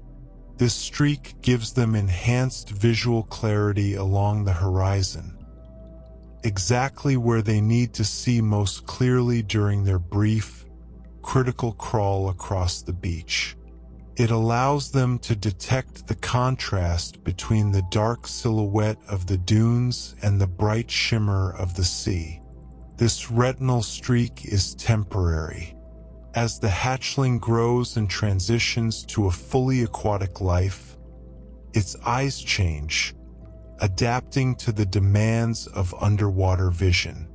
But for those few precious minutes on the beach, the most dangerous minutes of its entire life, the hatchling sees the world with a clarity designed just for this moment. A gift from evolution. A fleeting adaptation for a fleeting journey. And then it's gone, no longer needed, as the little turtle slips beneath the waves and begins its life in the sea. What an incredible beginning to a life, and what an incredible moment you are in right now, your own quiet transition from wakefulness to sleep. You don't need to rush it. Just as the hatchling follows the light, you can follow the gentle pull of drowsiness, trusting that it will take you where you need to go. Your body knows the way. It has made this journey thousands of times before. So let your eyelids grow heavier. Let the darkness deepen.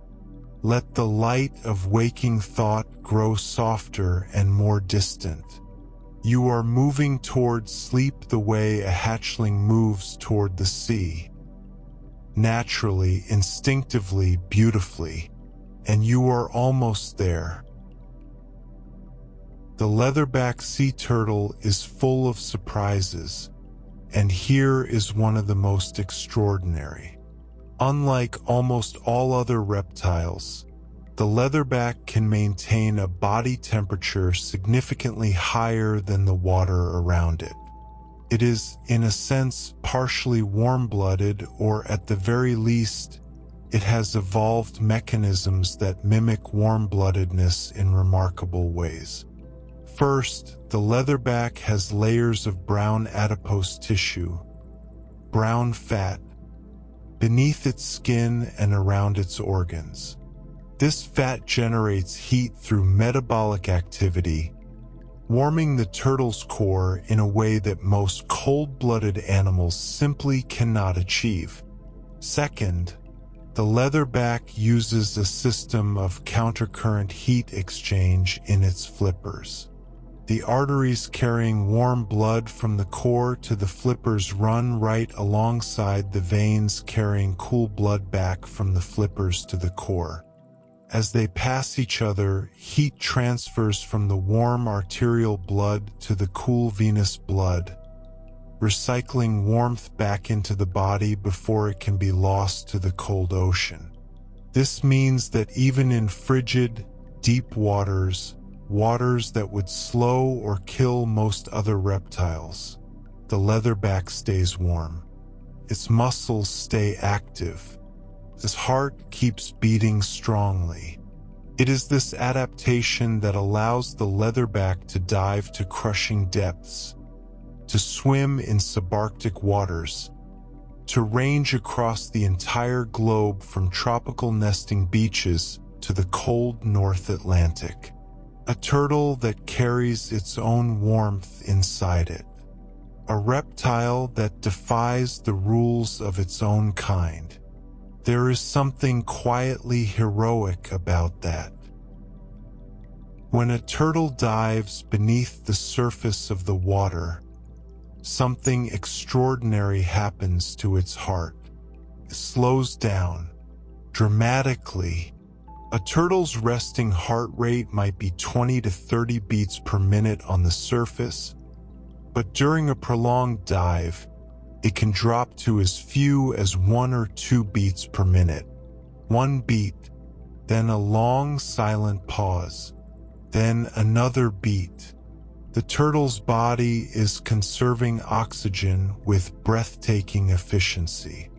By slowing the heart, it reduces the rate at which oxygen-rich blood is circulated through the body. The muscles switch to a low-power mode. Non-essential functions are suspended. Every molecule of stored oxygen is rationed, parceled out to only the most critical organs, the brain, the heart itself. And in this state of profound physiological quietude, the turtle can remain underwater for over an hour. Some species, during brumation, can stay submerged for far longer, days, even weeks. It is a kind of mastery over the body that we can barely comprehend. A deliberate, voluntary slowing of life itself. The turtle doesn't panic. It doesn't struggle. Simply slows down, trusts its body, trusts the water, and it waits with a patience that is older than any human civilization for the moment when it is ready to rise and breathe again. And your own heart is slowing now too, not as dramatically as a diving turtle's, of course, but gently, naturally, as your body settles deeper into rest. Can you feel it? That quiet, steady rhythm in your chest, growing calmer with each passing minute. That is your body doing what it was designed to do. Slowing down, conserving, restoring. You don't need to think about it. You don't need to control it. Just trust it the way a turtle trusts the water. Your body knows exactly what it's doing, and what it's doing is taking care of you so beautifully and so well. When a young sea turtle first reaches the ocean, after its frantic scramble across the beach, it enters a world of overwhelming vastness.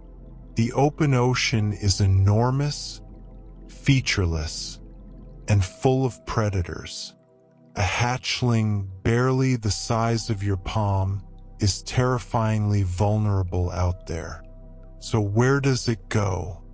It goes to the sargassum.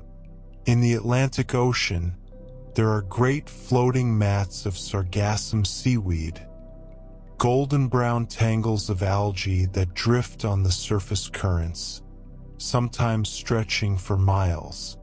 These sargassum rafts are entire floating ecosystems, teeming with tiny crabs, shrimp, fish, and other organisms that live among the fronds. And for juvenile sea turtles, they are sanctuary. The young turtles swim until they find a sargassum raft, and then they tuck themselves into it. They hide among the tangled fronds, their small, dark bodies perfectly camouflaged against the brown and gold of the seaweed. Here they find food, the small invertebrates that live in the sargassum. They find warmth. The dense mat of seaweed traps heat from the sun, creating a microclimate warmer than the open water. And they find safety. Hidden from the predators that patrol the open blue, they can rest and eat and grow. For months, sometimes years, these young turtles live in the sargassum. It is their nursery, their first home in the ocean, a floating island of safety in an endless sea. And when they are large enough, strong enough, ready enough, they leave. They swim out into the open water and begin their great, solitary journeys across the oceans of the world. But they never forget the sargassum. It gave them their start, kept them alive. And somewhere out there, right now, another tiny hatchling is finding its way into those golden tangles and beginning its life. We mentioned earlier that turtles shed their scuts, the flat, keratinous plates that cover the outer surface of their shells. But here is a detail worth lingering on, because it reveals something about the turtle's relationship with time and change. Unlike snakes, which shed their entire skin in one dramatic event, peeling it off in a single continuous piece, turning themselves inside out in a matter of hours, turtles shed gradually, continuously, piece by piece. A thin flake here, a translucent sliver there. The old scute material loosens, lifts at the edges, and eventually peels away, often while the turtle is basking in the sun or swimming through the water. There is no single moment of transformation, no grand reveal, just a constant, quiet process of renewal that happens so slowly, so subtly, that you might never notice it unless you were looking very closely. And perhaps that is the more honest way to change. Not all at once, in a dramatic shedding of the old self, but gradually, day by day, layer by layer, letting go of what is worn, making space for what is fresh, becoming continuously and without fanfare, a slightly renewed version of yourself. The turtle doesn't announce its shedding. It doesn't mark the occasion. It simply continues being a turtle, and the old falls away on its own.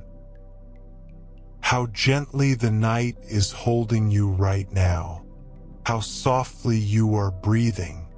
I hope you can feel the peace that has settled over you, layer by quiet layer, the way scuts shed from a turtle's shell. Not all at once, but gradually, continuously, until you realize you are calmer than you were when you first lay down. You are lighter. You are softer. The worries and tensions of the day have been peeling away, one by one, and what remains is simply you, resting, breathing, being.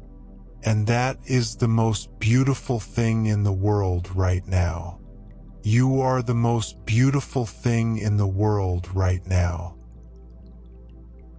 Vision is important to turtles, and their eyes have adapted in remarkable ways to the environments they live in.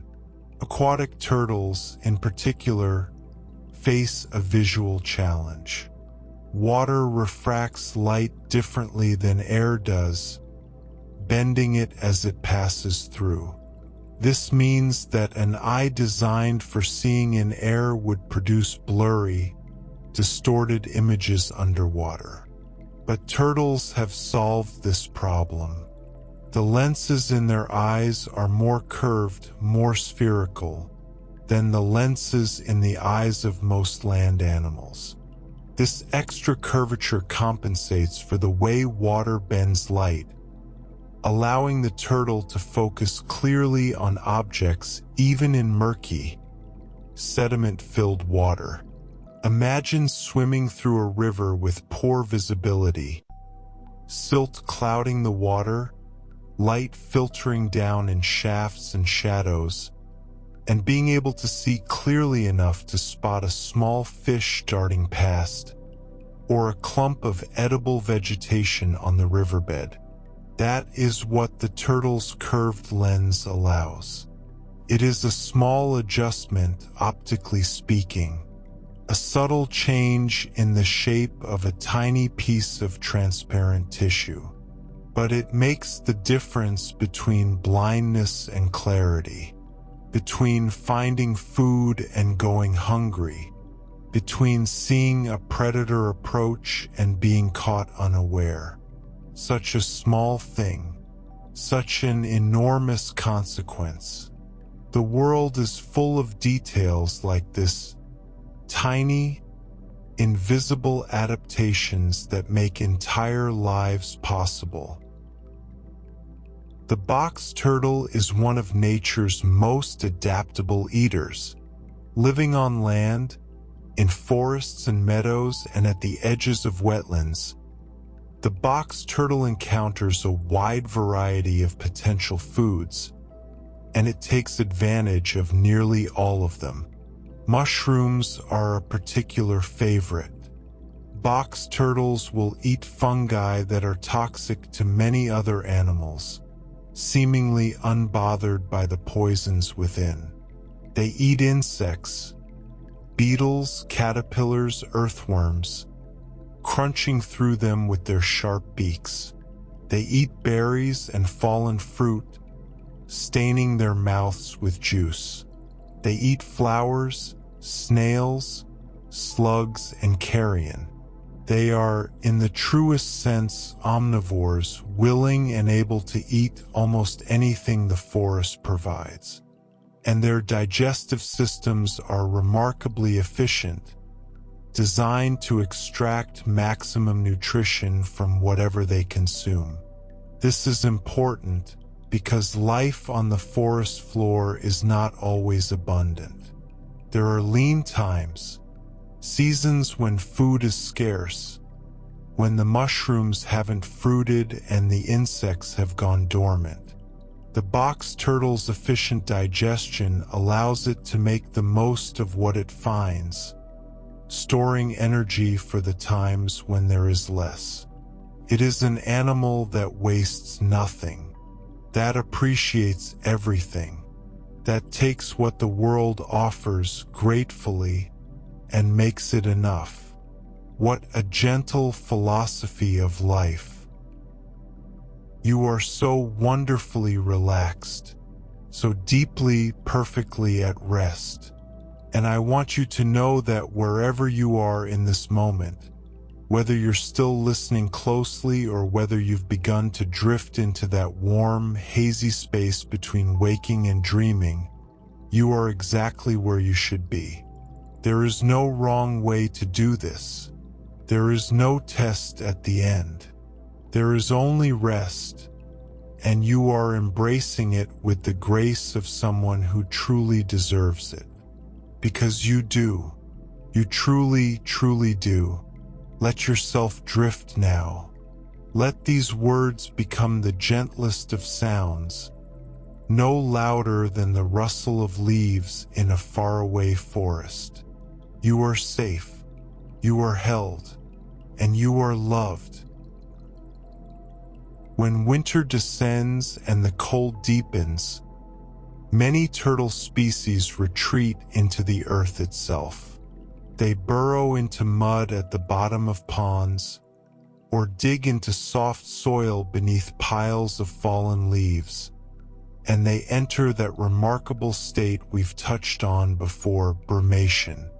But let's linger here a moment longer, because brumation is one of the most extraordinary survival strategies in the animal kingdom. During brumation, a turtle's metabolism drops to a fraction of its normal rate. Its body temperature falls to match the frigid earth around it. This heart beats only a few times per minute, sometimes even less. It does not eat. For months, it does not eat a single thing. It does not drink. It barely moves. It exists in a state of such profound stillness that it would be easy to mistake the animal for dead. But it is not dead. It is waiting. Beneath the frozen surface of the pond, beneath the ice that seals the water from the air, the turtle waits. The cells are still functioning, just barely. His brain is still active, just barely. Life has been turned down to its lowest possible setting, a pilot light flickering in the darkness.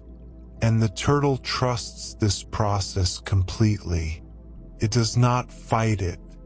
It does not resist. It surrenders to the cold, to the stillness, to the deep and necessary rest that winter demands. And when the warmth returns, when the sun climbs higher and the ice begins to crack and the mud softens and the first green shoots push through the soil, the turtle stirs. It rises, it breathes, and it begins again.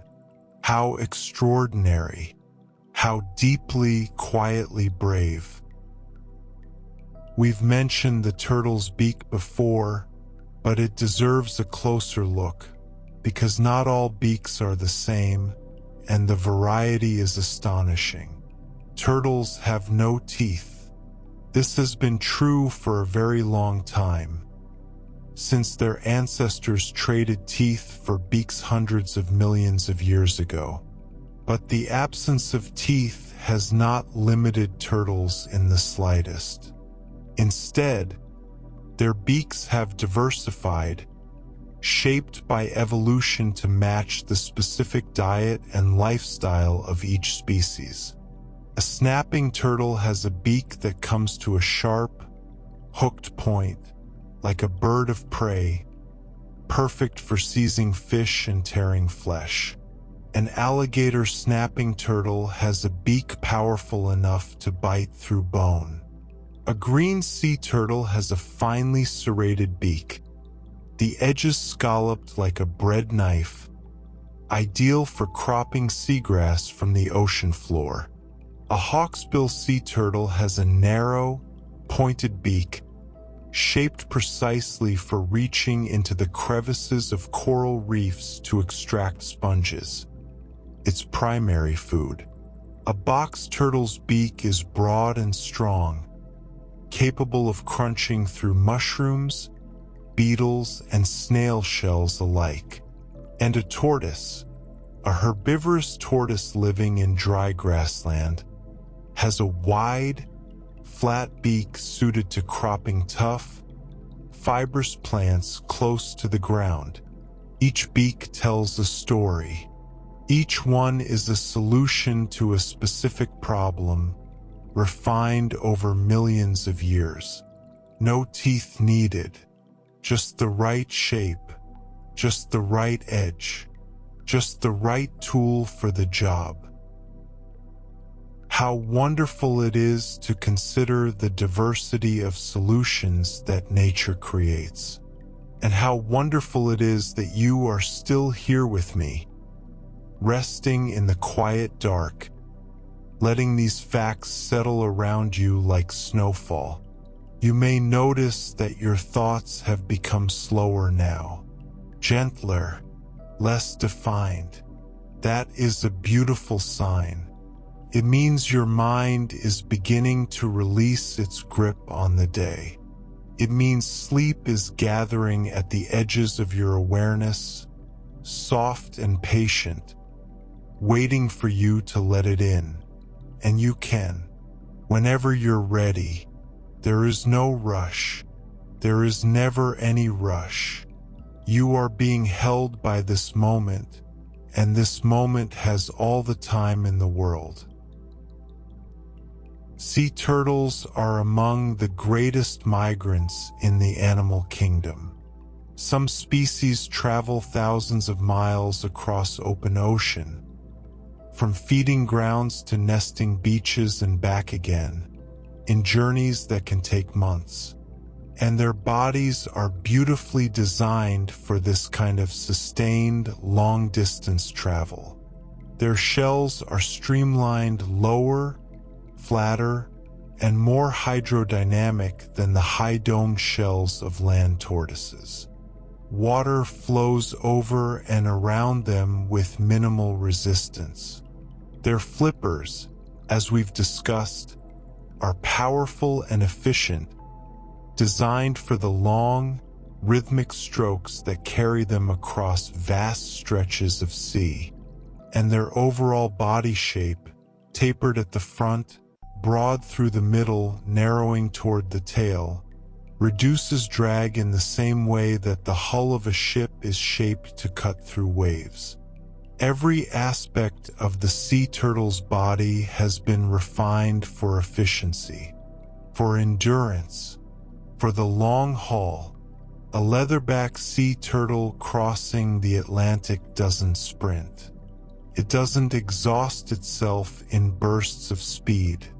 It moves at a steady, sustainable pace, stroke after stroke, mile after mile, day after day, trusting its body to carry it across an entire ocean. And it does, every time. The sea turtle's body is a testament to the power of consistency, of steady, patient effort, of showing up, stroke after stroke, and trusting that the destination will come. The box turtle, that small and charming inhabitant of forests and meadows, has eyes that are far more capable than you might expect. Box turtles can see in color. They can detect shades and hues that help them identify ripe fruits, brightly colored flowers, and the telltale movements of insects against the dappled background of the forest floor. Their vision is particularly sensitive to movement, a crucial ability for a slow-moving animal that needs to spot both food and danger. A beetle crawling across a log, a berry falling from a branch, the shadow of a hawk passing overhead. The box turtle sees all of it. Its eyes are positioned on the sides of its head, giving it a wide field of view, nearly a full panorama of its surroundings. It may not have the sharp, forward-focused binocular vision of a predator, but it has something arguably more useful for its way of life: awareness. Broad, quiet, all-encompassing awareness. The box turtle sees the world not in narrow focus, but in wide, gentle attention. Takes in everything, calmly without urgency, noticing, watching, responding only when necessary. There is a kind of wisdom in that way of seeing, in paying attention to everything without fixating on anything. A soft gaze, a wide awareness, a gentle presence in the world. And perhaps that is a good way to be right now as you rest. Not focused on any single thought, not chasing any particular worry, just aware, gently aware of the warmth around you, of the softness beneath you, of the sound of these words, drifting through the quiet like leaves on still water. You don't need to focus. You don't need to concentrate. Just let your awareness be wide and soft, like the box turtle's gaze, taking in everything, holding on to nothing, simply resting in the gentle, panoramic peace of this moment. You are so calm, so wonderfully, beautifully calm. Here is a fact that speaks to the turtle's remarkable resilience. In moments of extreme emergency, when oxygen is suddenly unavailable, when a dive goes deeper or longer than planned, when the body's stored oxygen is completely depleted, some turtles can switch to a backup system. They can tolerate anaerobic respiration. This means their cells can produce energy without oxygen, at least for a short time. It is an emergency measure, a metabolic last resort, because anaerobic respiration is far less efficient than the oxygen-dependent kind, and it produces lactic acid as a byproduct, which can build up and become harmful if sustained for too long. But for brief periods it works, keeps the cells alive, keeps the heart beating. It bridges the gap between one breath and the next. Most animals cannot tolerate this state for more than a few moments. But turtles, those patient, enduring, unshakable creatures, can withstand it for longer than almost any other vertebrate. Their bodies are equipped to buffer the lactic acid, to neutralize it, to manage its effects while the emergency passes. It is yet another testament to the turtle's extraordinary capacity for survival. Even when the oxygen runs out, even when the body reaches its limits, the turtle finds a way. It always finds a way. One more heartbeat, one more moment, one more breath, just a little further away, and it holds on. Our final fact in this segment brings us back to the shell, that magnificent, ancient, endlessly fascinating structure, and to the land tortoises that wear it most proudly. If you picture a tortoise in your mind, you probably see a high, rounded, domed shell. And there is a reason for that shape. The dome is not accidental. It is not arbitrary. It is an adaptation, refined over millions of years, for life on dry land. The high, curved shape of a tortoise's shell serves two purposes. First, it is extraordinarily strong. A dome structure distributes force evenly across its surface, making it extremely difficult to crush. The same engineering principle used in arches and bridges and cathedral ceilings. A predator trying to bite down on a tortoise shell finds that its jaws simply slide off the curved surface, unable to gain purchase. The dome deflects force rather than absorbing it. But there is a second, more subtle benefit. The dome shell helps the tortoise retain moisture. In arid environments, deserts, dry grasslands, sun-baked scrublands, water is precious. The rounded shell reduces the surface area to volume ratio of the tortoise's body, minimizing the amount of skin exposed to the dry air and reducing water loss through evaporation. The shell acts as a sealed chamber, trapping humidity close to the body, keeping the tortoise hydrated in conditions that would parch most other animals. Protection and preservation, strength and moisture. The dome shell is both fortress and oasis. It guards the tortoise against the teeth of predators and the thirst of the desert alike. What an extraordinary piece of natural architecture, built from bone, shaped by time, carried through the world with quiet, unhurried dignity. We explored the extraordinary body of the turtle, the quiet engineering that makes these ancient creatures so perfectly suited to their worlds. We learned that the turtle's shell is unique among all reptiles. A bony box fused to the ribcage and spine, inseparable from the animal itself. We discovered the salt glands near a sea turtle's eyes that allow it to thrive in the ocean, and the powerful paddle-like flippers that carry it across thousands of miles of open water with the grace of an underwater bird. We marveled at the box turtle's hinged plastron, a closing door that creates an impenetrable fortress. We learned how aquatic turtles absorb oxygen through their skin and cloaca during long dives, and how they slow their hearts to just 1 or 2 beats per minute to conserve every molecule of stored air. We followed the tiniest hatchlings as they scrambled toward the brightest horizon, guided by instinct and aided by temporary adaptations in their eyes designed for just those few critical minutes on the beach.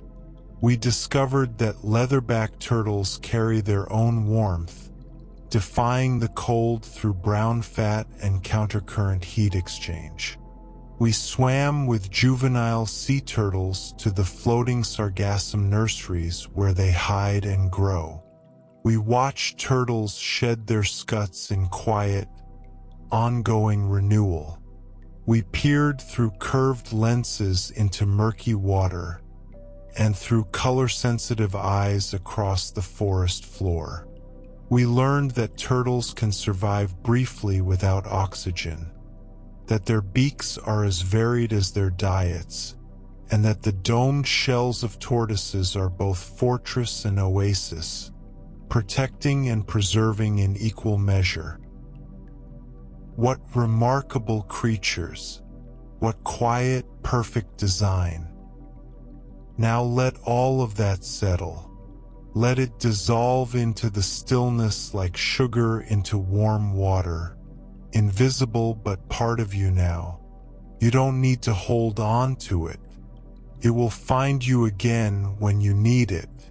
For now, there is only this darkness, only this warmth, only the slow, beautiful rhythm of your breathing. If sleep has taken you, how lovely, how well deserved. And if you're still here, still drifting on these words, then know that there are more facts waiting, more stories, more gentle wonders. But there is absolutely no hurry. Sleep will come, in its own time, like a turtle approaching the shore, slowly, surely, inevitably. Rest now. You are held. You are safe. And you are doing beautifully. You are always welcome here. Take a moment to check in with your body. Notice where you're holding any last traces of tension. perhaps in your forehead, perhaps in your hands, perhaps in the space between your shoulder blades. Breathe into those places now, slowly, gently, and as you exhale, let them soften. Let them melt, like ice on a warm stone. There's nowhere to be, nothing to do, just this breath, and the next one, and the quiet company of turtles. In this part of our journey, we're going to explore the turtle's family tree, the way scientists organize and classify these ancient creatures. Now, I know that might sound like the kind of thing you'd find in a textbook, names and categories and Latin words, but I promise you, there is beauty here. There is elegance in the way turtles have been sorted and understood. And there is something deeply soothing about naming things, about giving each creature its proper place in the great, branching story of life.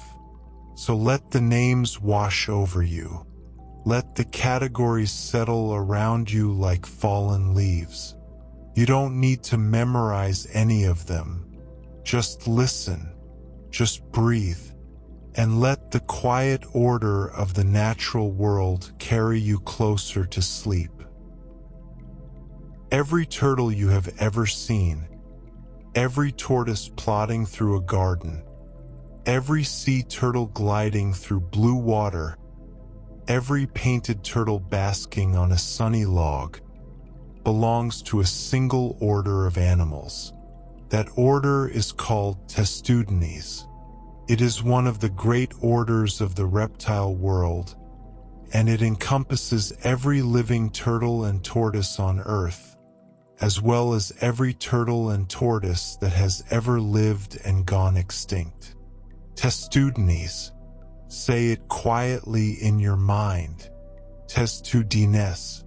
It comes from the Latin word testudo, meaning tortoise, which itself comes from the word testa, meaning shell.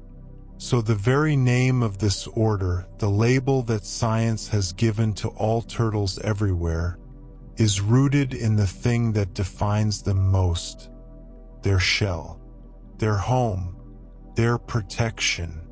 There is a beautiful simplicity in that. An entire order of animals, spanning hundreds of millions of years, containing hundreds of species, found on every continent except Antarctica, and the name we give them all simply means the shelled ones, because that is what they are. That is what they have always been, the shelled ones, carrying their homes with them quietly through the ages. How peacefully you are resting, how gently you are breathing. I hope you can feel the weight of the day continuing to lift from you, like fog rising from a still lake in the early morning. Bit by bit, the heaviness dissolves, and what remains is lightness, clarity, calm. You don't need to understand everything you hear tonight. You don't need to organize it or sort it or file it away. Just let the words be sounds. Let the names be music. Let the structure of the turtle's family tree be like the structure of a lullaby, patterned, gentle, repeating, safe. You are doing so well, so beautifully, effortlessly well. Let's look at the first and largest branch of the turtle family tree, Cryptodyra. The name means hidden neck, and it refers to the way these turtles retract their heads. When a Cryptodyra turtle pulls its head into its shell, it draws the neck straight back, folding the vertebrae in a vertical S shape, tucking the head directly backward into the space between the shoulders. It is the method of retraction that most people picture when they think of a turtle hiding in its shell. A straight withdrawal, head pulling back like a hand retreating into a sleeve. And the Cryptodyra suborder is enormous. It contains the vast majority of living turtle species. Sea turtles are cryptodyres. Tortoises, the fully terrestrial, dome-shelled, slow-walking tortoises, are cryptodyres. Most freshwater turtles, the painted turtles, the map turtles, the sliders, the cooters, the pond turtles of Europe and Asia, are cryptodyres. Snapping turtles, soft-shell turtles, box turtles, all cryptodyres. When you picture a turtle in your mind, chances are overwhelmingly good that you are picturing a cryptodyre. They are the trunk of the living turtle tree. The great majority, the familiar faces of a very old family. Hidden-neck turtles, carrying the largest share of turtle diversity on their broad, patient shoulders. Now let's turn to the second living branch, Pluridyra, the side-neck turtles. These are the turtles that do things differently. When a pluridyre turtle needs to protect its head, it does not pull it straight back into its shell the way a cryptodyre does. Instead, it folds its neck sideways. It bends the neck horizontally, tucking the head along one side of its body under the overhang of the shell's rim. The result looks quite different from what you might expect. The head rests beside the shoulder, tucked against the front edge of the shell, rather than disappearing inside it entirely. It is an elegant, if unusual, solution to the same problem: how to protect the most vulnerable part of your body when danger is near. Side-neck turtles are found today primarily in the southern hemisphere, in South America, Africa, and Australia. They tend to live in freshwater habitats, rivers, lakes, swamps, and floodplains. Some are small and secretive. Others are large and striking. The mata mata, that extraordinary leaf-like ambush predator of South American rivers, is a pluridyre. The broad-shelled river turtles of Australia are pluridyres. Each one folds its neck in that characteristic sideways tuck, a reminder that there is almost always more than one way to solve a problem, more than one path to safety, more than one way to be a turtle. What a gentle thought to hold as you rest tonight, that there are many ways to find safety, many ways to protect yourself. And right now you have found yours. You are tucked into your own kind of shell, your bed, your blankets, this quiet room, and you are safe within it. However you've arranged yourself, however your body has settled, it is exactly right. There is no wrong way to rest, just as there is no wrong way to be a turtle. Side-necked or hidden-necked, dome-shelled or flat-shelled, land or sea or freshwater. Each one is perfect in its own way, and so are you, perfectly, wonderfully, exactly as you are.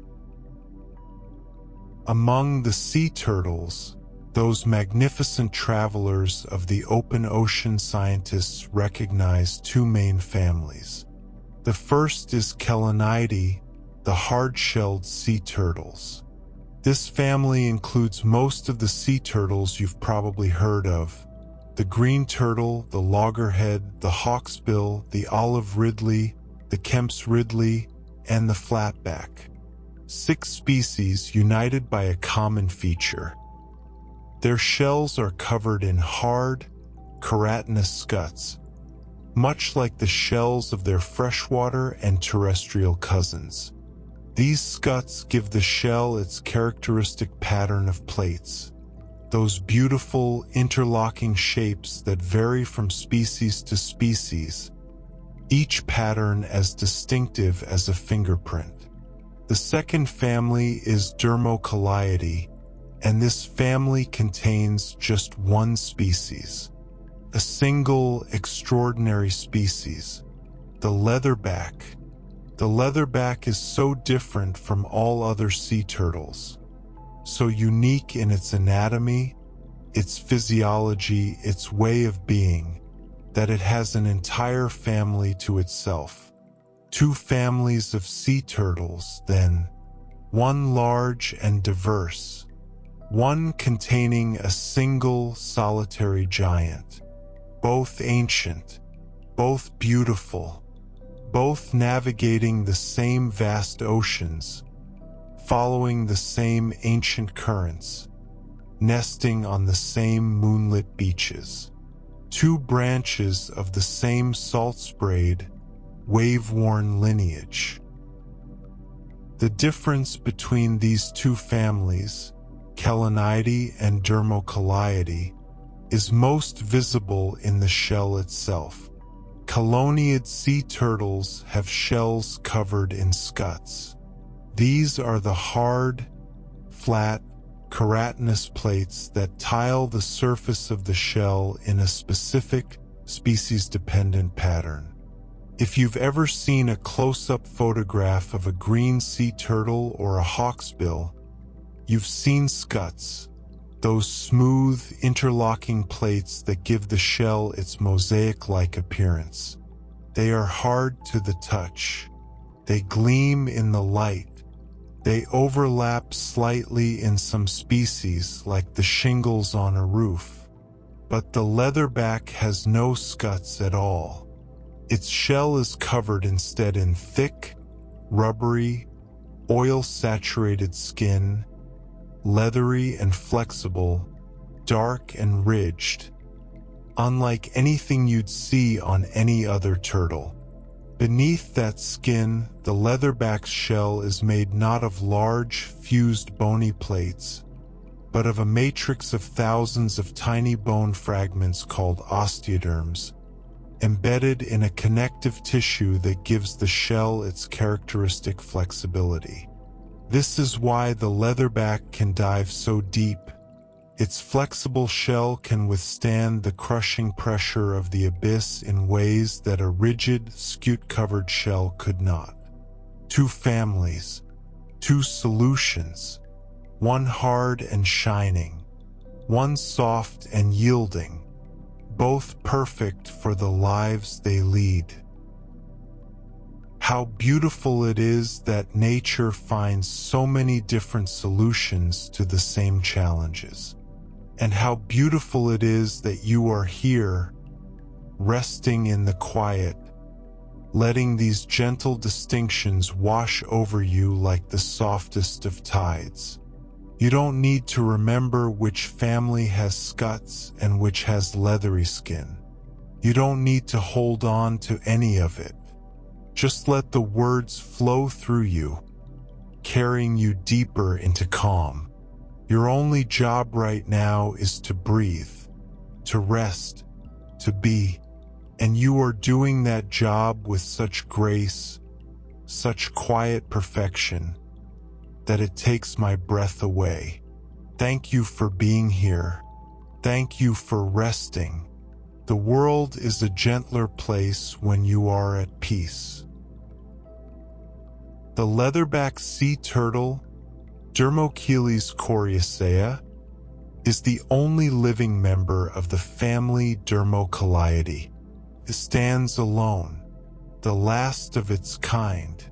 There were once other species in this family, other leatherback-type turtles that swam the ancient seas, but they are all gone now. Time has taken them one by one, until only this single species remains. And what a species it is, the largest of all turtles. the deepest diving reptile, the most widely traveled sea turtle on Earth, found in every ocean basin from the tropics to the subarctic. Its shell, that dark, ridged, leathery carapace, is unlike anything else in the turtle world. It feels less like a shell and more like the hull of a living submarine. 7 distinct ridges run from front to back along its upper surface, giving it a streamlined, almost futuristic appearance. And yet, this design is ancient, deeply, profoundly ancient. The leatherback's lineage stretches back tens of millions of years, to a time when the oceans were warmer, the continents were differently arranged, and other members of Dermocolidae still swam alongside it. Now it swims alone, the sole survivor of a once larger family. And there is something both beautiful and bittersweet about that. A reminder that even the mightiest lineages can narrow to a single thread. And that single thread, that one remaining species, carries the weight of an entire family's history on its broad, dark back. Scientists recognize 7 species of sea turtle alive in the world today. Just 7. Let's name them together, quietly, like counting stars. The green sea turtle, with its smooth, olive-colored shell and its gentle, herbivorous ways. The loggerhead, broad-headed and powerful, a crusher of shellfish and crabs. The hawksbill, slender-beaked and coral-dwelling, with a shell so beautiful it was once hunted nearly to extinction for jewelry. The olive ridley, small and abundant, famous for its mass nesting events called arabatas, when thousands of females come ashore on a single beach in a single night. The Kemp's ridley, the smallest and rarest sea turtle, clinging to survival in the Gulf of Mexico and the Atlantic. The flatback, quiet and unassuming, found only in the shallow coastal waters of Australia. And the leatherback, that solitary giant, the deepest diver, the widest ranger, the last of its family. 7 species. 7 different answers to the question of how to live a life in the sea. 7 threads in a tapestry that stretches back over 100 million years. Seems like a small number, doesn't it? Only 7.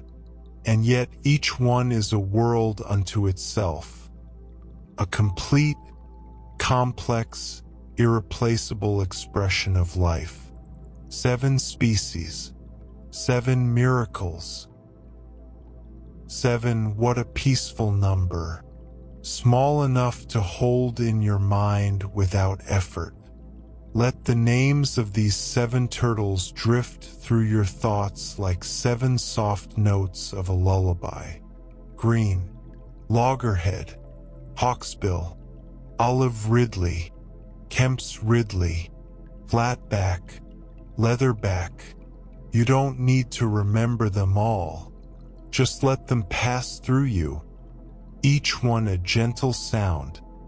Each one a small wave on a calm shore.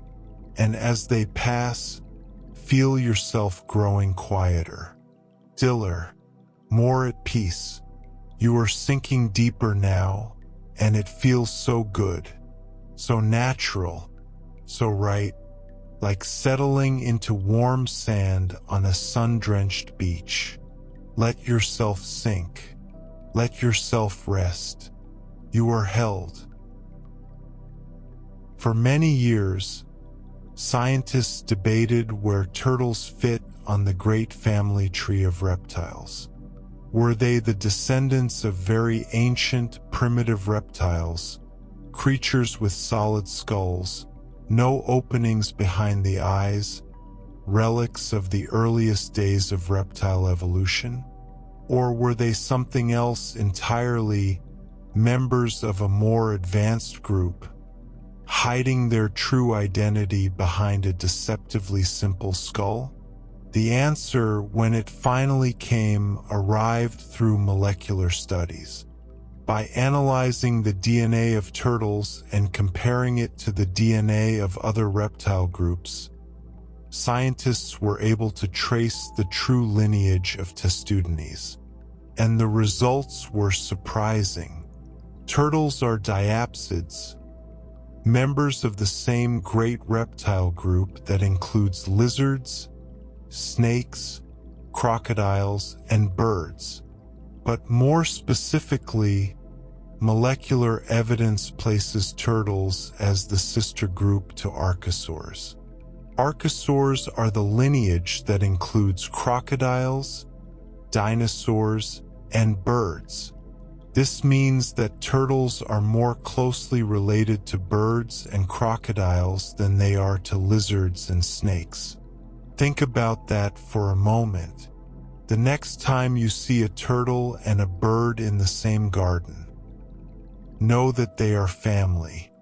Distant family, separated by hundreds of millions of years of divergent evolution, but family nonetheless. The turtle and the sparrow, the tortoise and the eagle, the sea turtle and the pelican. Cousins, all of them, sharing a common ancestor in the deep, misty reaches of ancient time. The family tree of life is full of surprises. Every family tree has a root, a point where the living branches connect to the ancient trunk. For turtles, that point, the oldest known member of the crown group, meaning the oldest turtle that can be placed within the same group as all living turtles, is a creature called Caribomys oxfordiensis.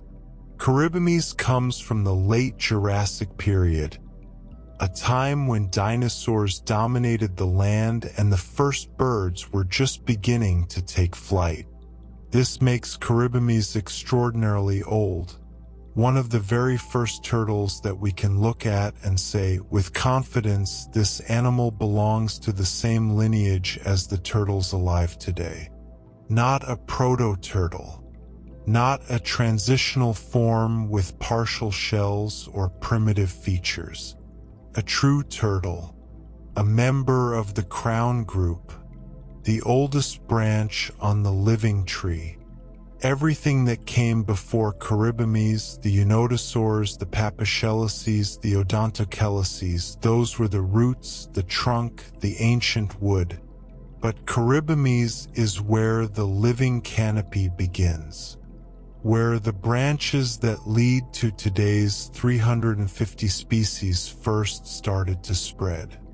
It is a quiet milestone in turtle history, an unassuming fossil with an enormous significance, the oldest of the living, the first of the familiar, the beginning of everything we recognize as a turtle today. What a journey we've been on together, through names and families and ancient lineages, through branches and roots and the deep structure of the turtle story. And through it all, you have been so patient, so wonderfully, effortlessly patient. Your breathing has become so slow now, so even, so gentle, like the rhythm of waves on a distant shore, heard through an open window late at night. That rhythm is carrying you somewhere beautiful, somewhere quiet and deep and warm. You don't need to resist it. You don't need to hold on. Just let it carry you. Let it take you where it wants to go. You are safe in this current. You have always been safe. the exact moment when turtles diverged from other reptiles, when the turtle lineage split off from the branch that would give rise to crocodiles, dinosaurs, and birds, is still a matter of scientific investigation. Different studies using different methods have produced different estimates. Some molecular analyses suggest the divergence happened around 200 million years ago, in the early days of the age of dinosaurs. Other studies incorporating fossil evidence and broader genetic datasets push the date much further back, as far as 279 million years ago, deep in the Permian period, before the great extinction that nearly ended life on Earth. The truth likely lies somewhere in that range. Somewhere between 200 and 279 million years ago, the ancestors of turtles went their own way. They took a different path through evolutionary time. A quieter path, a slower path, a path that led, eventually, to shells and beaks and patience and the gentle, unhurried creatures we know today. We may never pinpoint the exact moment, but we know it happened. Somewhere in that vast, misty stretch of deep time, the turtles began, and they have been walking their own path ever since. Among the 7 species of sea turtle, one stands out for its rarity and its vulnerability. The Kemp's Ridley Lepidocles kempii is the rarest sea turtle species in the world. It is also the smallest, with adults typically weighing around 100 pounds and measuring about 2 feet in length. The Kemp's Ridley nests almost exclusively on a single stretch of beach in Tamaulipas, Mexico, a place called Rancho Nuevo. In the 1940s, a now famous film captured an estimated 40,000 female Kemp's Ridleys nesting at Rancho Nuevo in a single day. A massive, breathtaking arrabata. But by the 1980s, the population had crashed. Egg harvesting, fishing bycatch, and habitat degradation had reduced the number of nesting females to just a few hundred. The species teetered on the edge of extinction. Since then, extraordinary conservation efforts, nest protection, fishing regulations, international cooperation between the United States and Mexico have slowly, painstakingly brought the Kemp's Ridley back from the brink. The population is growing, but it remains fragile. Every nest matters. Every hatchling counts. The Kemp's Ridley is a reminder that even the most ancient lineages can be brought to their knees by modern threats, and that saving them requires patience, commitment, and a love for creatures that have been part of this world far longer than we have. You are so still right now, so beautifully, completely still. And in that stillness, you are doing something that matters more than you might realize. By being here, by learning about these creatures, by caring enough to listen, you become part of their story, part of the web of awareness that helps protect them. Even in rest, even in sleep, you carry this knowledge with you. And knowledge, held gently in a compassionate heart, has more power than you can imagine. Thank you for caring. Thank you for listening. Thank you for being exactly who you are. In the warm, shallow waters off the coast of northern Australia, there lives a sea turtle found nowhere else on Earth. The flatback turtle, Narrated depressus, is unique to Australian waters. It does not cross oceans. It does not migrate thousands of miles. It stays close to home, living its entire life in the tropical and subtropical coastal waters of Australia and the nearby shores of Papua New Guinea. Its name comes from the shape of its shell, which is flatter, less domed, less curved than the shells of other sea turtles. This low, smooth profile helps the flatback glide through the shallow, often turbid waters of its coastal habitat, where it feeds on soft-bodied invertebrates like sea cucumbers, jellyfish, and soft corals. The flatback is a quiet turtle. It is less well-studied than its more famous relatives, the greens and loggerheads and leatherbacks that capture headlines and inspire conservation campaigns. But it is no less remarkable. It has carved out its own niche, its own way of life in its own corner of the world. It does not need to cross oceans to be extraordinary. It simply lives, quietly and completely, in the waters it knows best. There is something deeply reassuring about that, about a creature that has found its place and is content to stay. The hawksbill sea turtle, Eretmocles imbricata, is one of the most visually striking of all sea turtles. Its shell is a mosaic of amber, brown, and gold, overlapping scuts with rich, translucent patterns that have made it tragically desirable to humans throughout history. Hawksbill shell, called tortoiseshell, was once carved into jewelry, combs, eyeglass frames, and decorative objects, driving the species toward extinction. But the hawksbill's most distinctive feature is not its shell. It is its beak. The hawksbill has a narrow, pointed, downward curving beak that looks remarkably like the beak of a bird of prey, a hawk as its name suggests. And this beak has a very specific purpose. The hawksbill uses it to reach into the narrow cracks and crevices of coral reefs, extracting the sponges that make up the majority of its diet. Sponges are tough, often toxic, and deeply embedded in the reef structure. Most animals cannot eat them, but the hawksbill can. Its pointed beak fits precisely into the gaps between coral heads, prying loose the sponges that other creatures leave untouched. In doing so, the hawksbill plays a vital ecological role.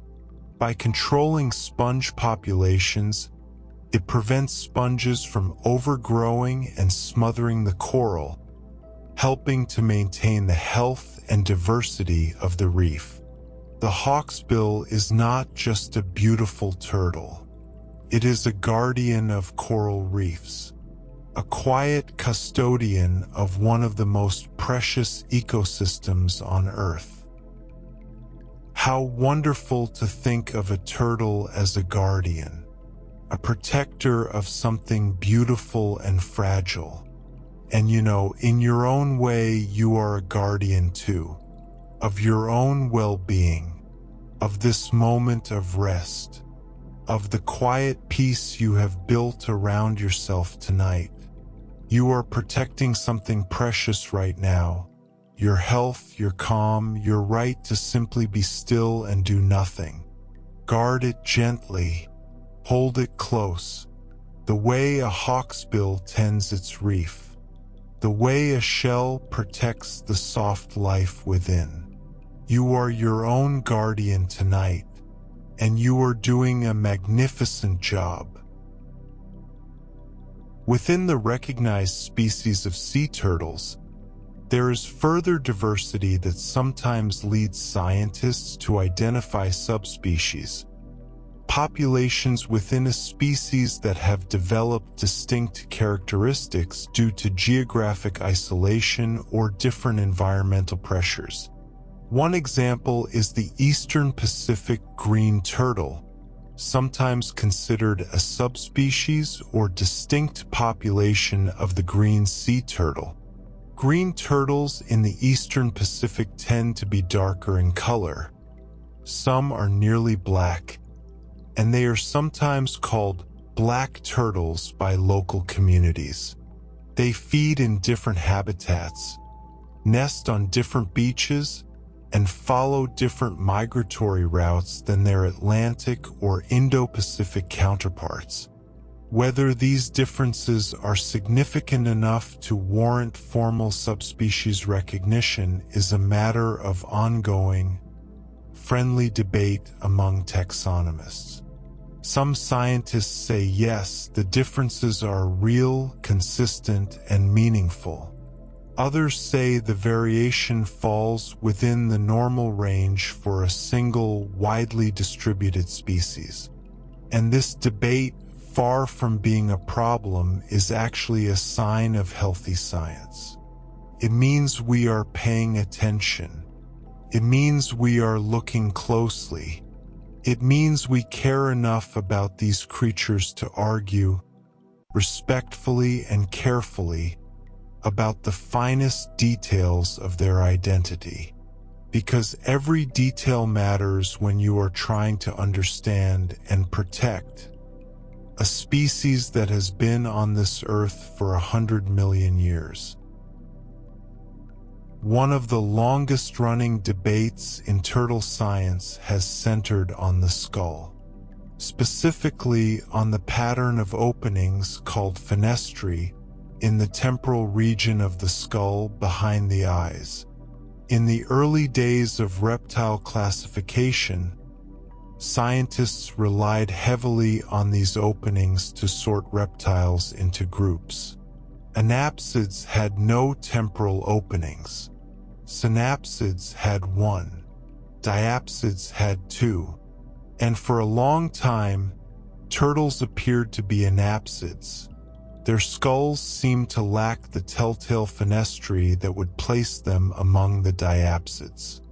This led to decades of classification that set turtles apart from the mainstream of reptile evolution, casting them as living relics of a very ancient, very primitive group. But as we've learned, that picture has changed. Molecular evidence and newer fossil discoveries, including Papachules, with its diapsid skull features, have shown that turtles are, in fact, diapsids whose temporal openings were secondarily closed, sealed over, filled in. Evolution, it seems, gave turtles their temporal fenestrae, and then, over millions of years, took them away again. The skull reclosed, for reasons that are still not entirely understood. Perhaps it made the skull stronger. Perhaps it helped with the mechanics of the jaw. Whatever the reason, the result was a skull that looked anapsid but was, at its core, diapsid. A disguise millions of years in the making, and one that fooled scientists for over a century. How quietly fascinating. Even the bones of a turtle's skull hold secrets and stories and gentle surprises. And you are holding your own gentle surprise tonight. The surprise of how deeply relaxed you have become. You may not have noticed it happening. It crept up on you the way sleep always does. But your body is so much softer now than when you first lay down. Your thoughts are so much quieter. The edges of the world have blurred, and everything feels distant, gentle, unimportant, except this moment, except this breath. Accept the warmth surrounding you and the quiet voice carrying you forward. This is the only thing that matters right now, and it is more than enough.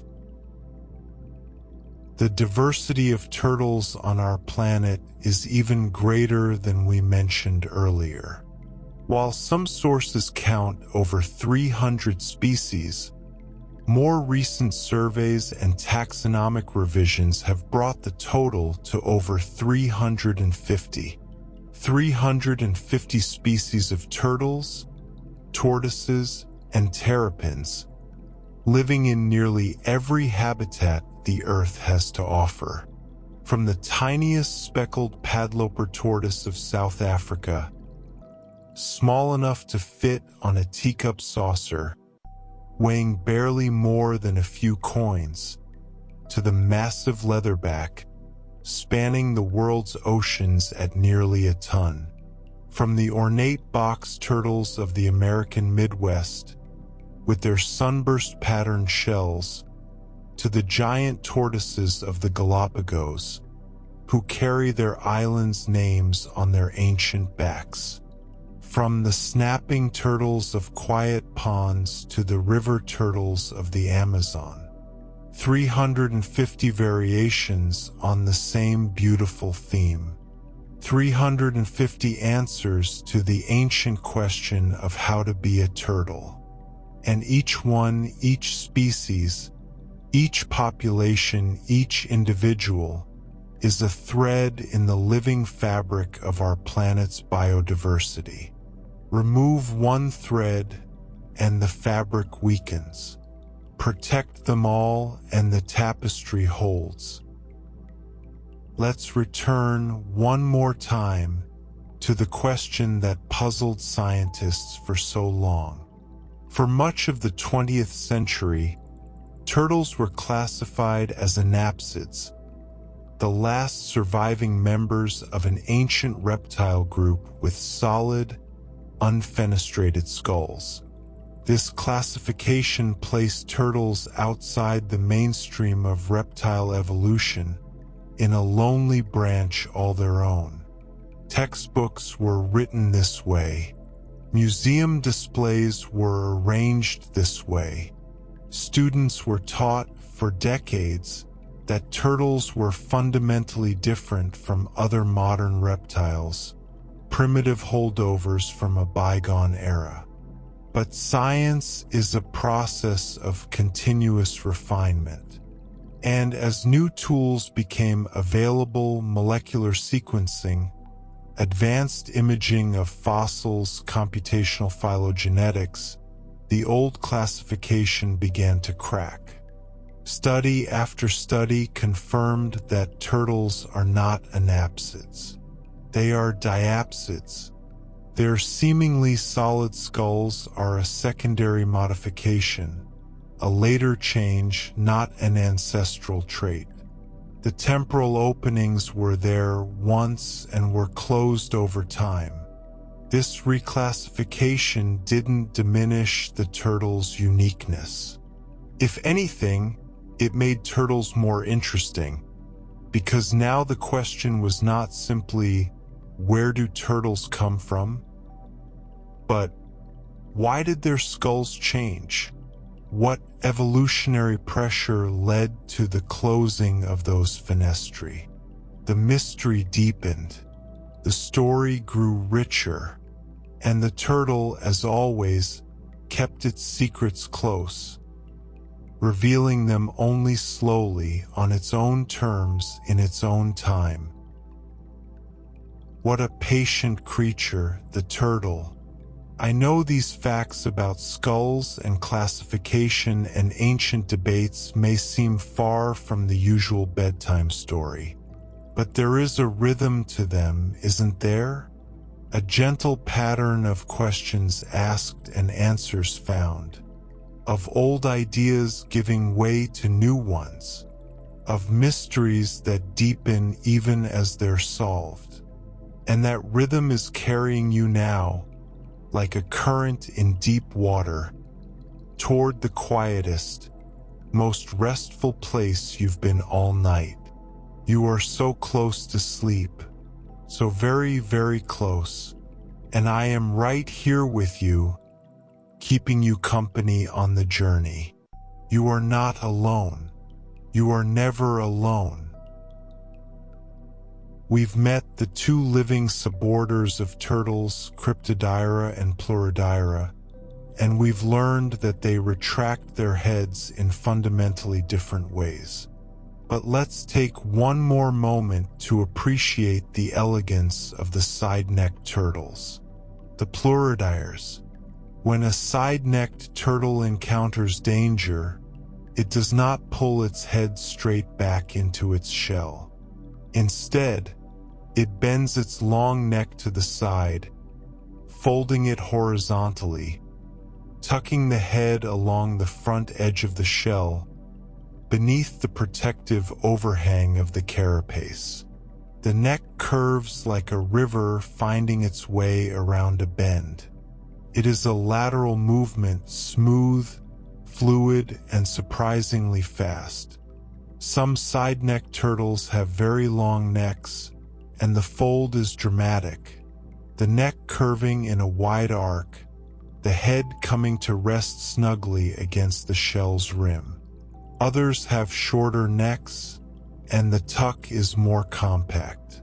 But in every case, the basic mechanism is the same: a sideways fold, rather than a backward retraction. It is a completely different engineering solution to the same problem. And it works beautifully. The side-neck turtles have been doing this for well over 100 million years, thriving in the rivers and wetlands of the southern hemisphere. Proof that there is more than one right way to protect the things that matter most to you. Our final fact in this segment is about the people who watch over turtles. Not the turtles themselves, but the humans who have dedicated their lives to understanding and protecting them. The International Union for Conservation of Nature, the IUCN, maintains detailed, meticulously curated checklists of every known turtle and tortoise species on Earth. These checklists are not mere lists of names. They are living documents, constantly updated, that track the taxonomy, distribution, population status, and conservation needs of every species. When a new species is discovered, it is added. When a population declines, the assessment is updated. When scientific understanding changes, when a subspecies is elevated to full species status, or when two previously separate species are merged into one, the checklist reflects that change.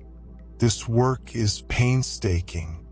It requires cooperation among scientists from dozens of countries, speaking dozens of languages, working across cultural and political boundaries. And it is essential, because you cannot protect what you do not know. You cannot save a species if you do not know it exists, do not know where it lives, do not understand its needs. The IUCN's turtle checklists are, in a very real sense, maps of survival. They tell us where the turtles are, how they are doing, what they need, and they guide the conservation efforts that give these ancient creatures their best chance at continuing their slow, patient, magnificent journey through time. Behind every fact we've shared tonight, there are scientists, conservationists, and volunteers who have spent their lives gathering this knowledge. Quietly, carefully, with the same patience and dedication that the turtles themselves embody. And for that, they deserve our deepest gratitude. And you deserve gratitude too, for being here, for staying with me through names and suborders and ancient skull debates and the quiet heroism of scientific checklists, for caring enough about turtles, about the natural world, to let these facts be the last thoughts in your mind before sleep. That caring is not small. It is not insignificant. It is the very foundation of everything that keeps this planet beautiful and alive. In this segment, we explored the family tree of turtles, the elegant, branching structure that scientists use to understand how these ancient creatures are related to one another and to the wider world of life. We learned that all turtles belong to the order Testudines, the shelled ones, and that this order divides into 3 suborders. Cryptodyra, the hidden-neck turtles, who retract their heads straight back. Pluridyra, the side-neck turtles, who fold their necks sideways. And the extinct Amphicalidia, known only from fossils, a branch that time has closed.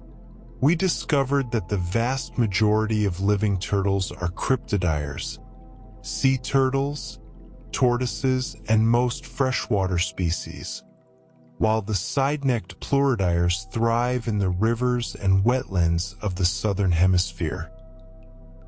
We learned that sea turtles belong to 2 families: Calanidae, the hard-shelled sea turtles with their keratinous scutes, and Dermocaliidae, represented by a single living species, the extraordinary leatherback.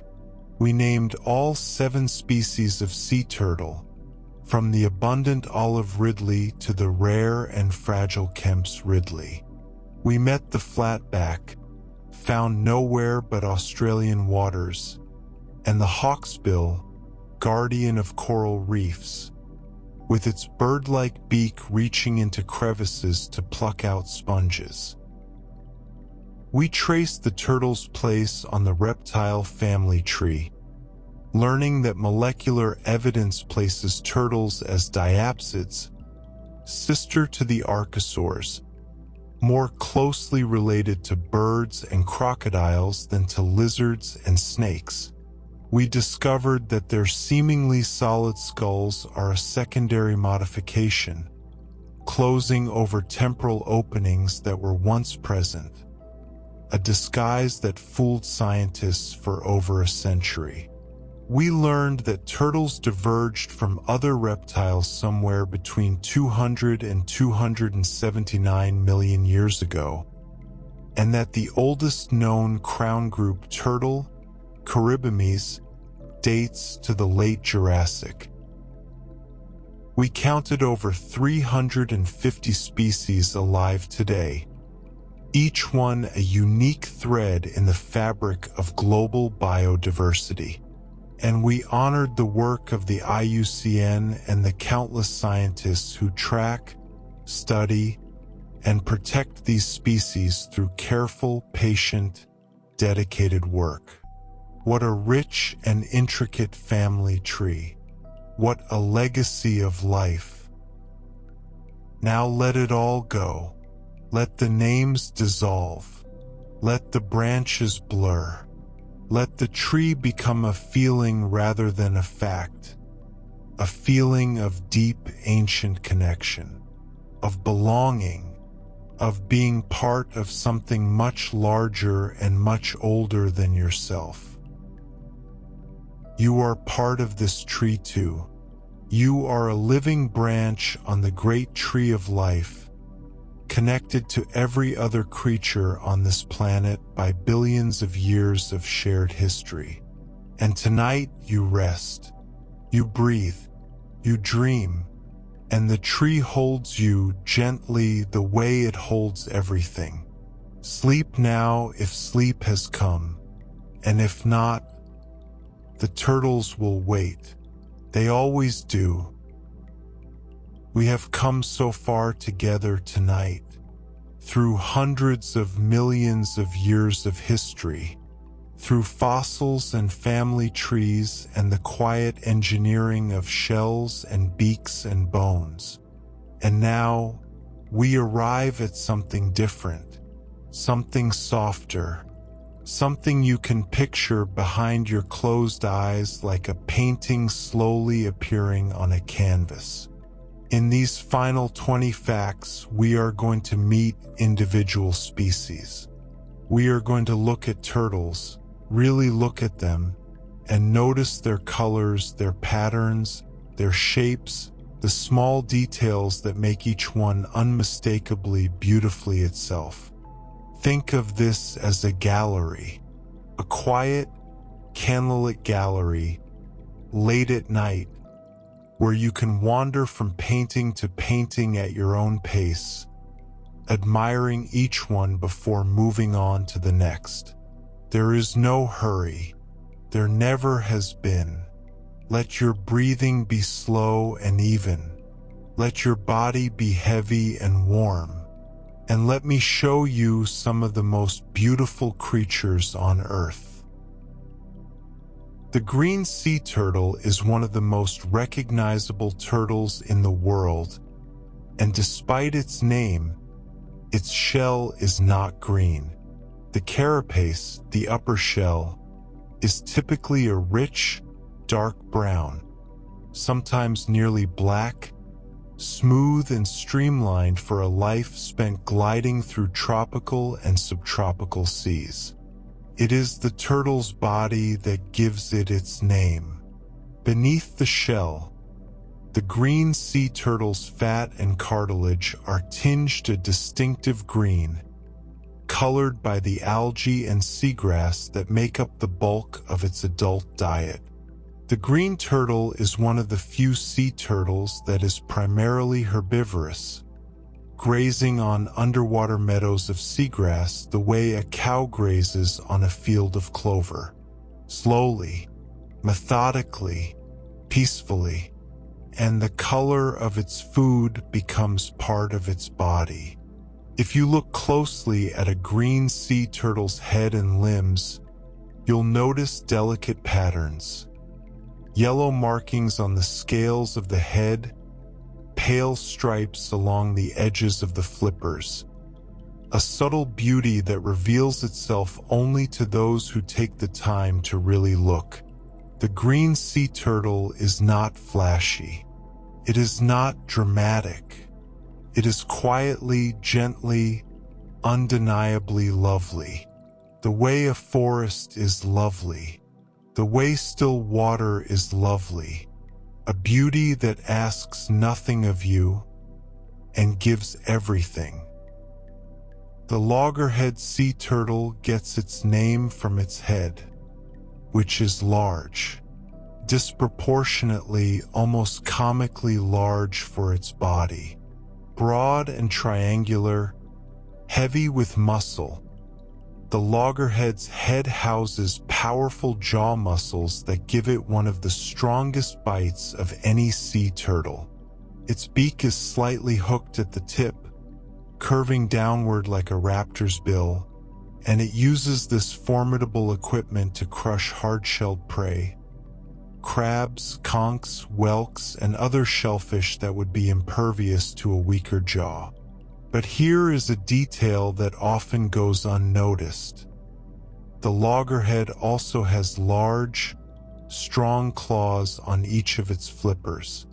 Not the smooth, paddle-like flippers of a green turtle, but flippers with visible, curved claws that the loggerhead uses to grip and manipulate its prey, to anchor itself against currents, and to haul its heavy body up the beach when nesting season comes. There is a ruggedness to the loggerhead, a sturdiness.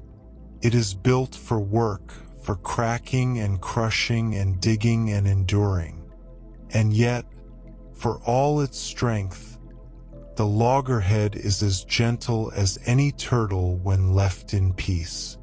It moves through the water with the same unhurried grace as its relatives. It basks at the surface. It drifts on warm currents. It is powerful and patient, strong and slow, a beautiful combination. How lovely to picture these creatures as you rest. The green turtle with its quiet, herbivorous grace. The loggerhead with its broad head and powerful, clawed flippers. Each one so different, each one so perfectly suited to its life. And you, lying here in the dark, are perfectly suited to yours, to this moment, to this rest. Your body knows exactly what to do right now. It is softening, releasing, restoring itself with a wisdom that is older than thought. Trust it, the way a turtle trusts the current, the way a shell trusts the bone it's made from. Your body is carrying you towards sleep, and it knows the way. It always knows the way. You are in the most capable hands in the world, your own. Now let's leave the ocean and travel to the forests of Asia, where a group of turtles of extraordinary beauty makes its home. The Asian box turtles, members of the genus Quora, are among the most striking freshwater turtles in the world. Their shells are high and domed, rising to a gentle peak, and they are colored a warm, rich reddish-brown that seems to glow in the dappled light of the forest floor. Running along the top of the shell, you can see 3 raised ridges called keels that run from front to back, giving the shell a textured, almost architectural quality. But it is the turtle's soft parts that truly catch the eye. Many Asian box turtles have vivid yellow or orange stripes on their heads, necks, and limbs, bold lines of color against dark skin, like brushstrokes painted by a careful hand. These stripes vary from species to species, and even from individual to individual, making each turtle uniquely marked. Some have stripes so bright they seem to glow. Others are more subtle, their markings muted and understated. But all of them share that characteristic warmth, that reddish dome, those golden stripes, that quiet, forest-dwelling beauty. The Asian box turtles are jewels of the forest floor. Small, precious, and increasingly rare. Among the Asian box turtles, the Chinese box turtle deserves its own moment of attention. Its shell is highly domed, more so than many of its relatives, and it rises in a smooth, elegant curve that makes the turtle look almost like a polished stone when it is tucked inside. The shell is dark brown, sometimes nearly black, and along the keels, those 3 raised ridges running along the top, you can see fine lines of yellow, like veins of gold running through dark marble. The yellow continues along the lower edges of the shell and onto the plastron, creating a beautiful contrast between the dark upper surfaces and the warm, golden tones beneath. The Chinese box turtle's head is dark, marked with yellow stripes that extend from the nose back past the eyes, framing the face in delicate lines of color. It is a turtle of contrasts, dark and light, dome and stripe, forest shadow and golden warmth. And like all box turtles, it has a hinged plastron that allows it to close itself completely within its shell when threatened. Beauty and security combined in a single, small, exquisite package. A treasure of the Asian forests, quiet and self-contained and utterly, perfectly complete. How peaceful it is to picture these small, beautiful creatures in your mind. The warm reddish-brown of a domed shell, the fine yellow lines like threads of gold, the quiet way they move through the forest, over fallen leaves and mossy stones, unhurried and unafraid. Let these images rest in your mind like paintings on the wall of a dimly lit room. You don't need to examine them closely, just let them be there, soft and warm and lovely, adding beauty to the quiet darkness behind your eyes. You are surrounded by beauty right now, the beauty of these creatures, the beauty of this moment, the beauty of your own resting body, doing exactly what it was made to do. What a gift this is. What a perfect, gentle gift. The eastern box turtle is perhaps the most beloved turtle in North America. Found in forests, meadows, and gardens across the eastern United States, it is the turtle that children find in their backyards, the turtle that hikers encounter on woodland paths, the turtle that has inspired generations of quiet fascination and gentle affection. And it is beautiful.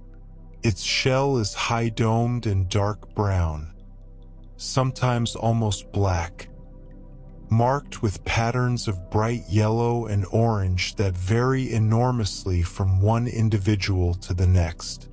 Some eastern box turtles have shells splashed with bold, sunburst-like patterns, radiating lines of yellow and orange that make each turtle look like a small, walking work of art.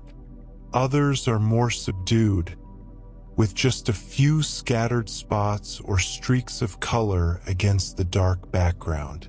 No two are exactly alike. Each one wears its own unique pattern, as individual as a human fingerprint. And here is something remarkable. The eastern box turtle is capable of shell regeneration.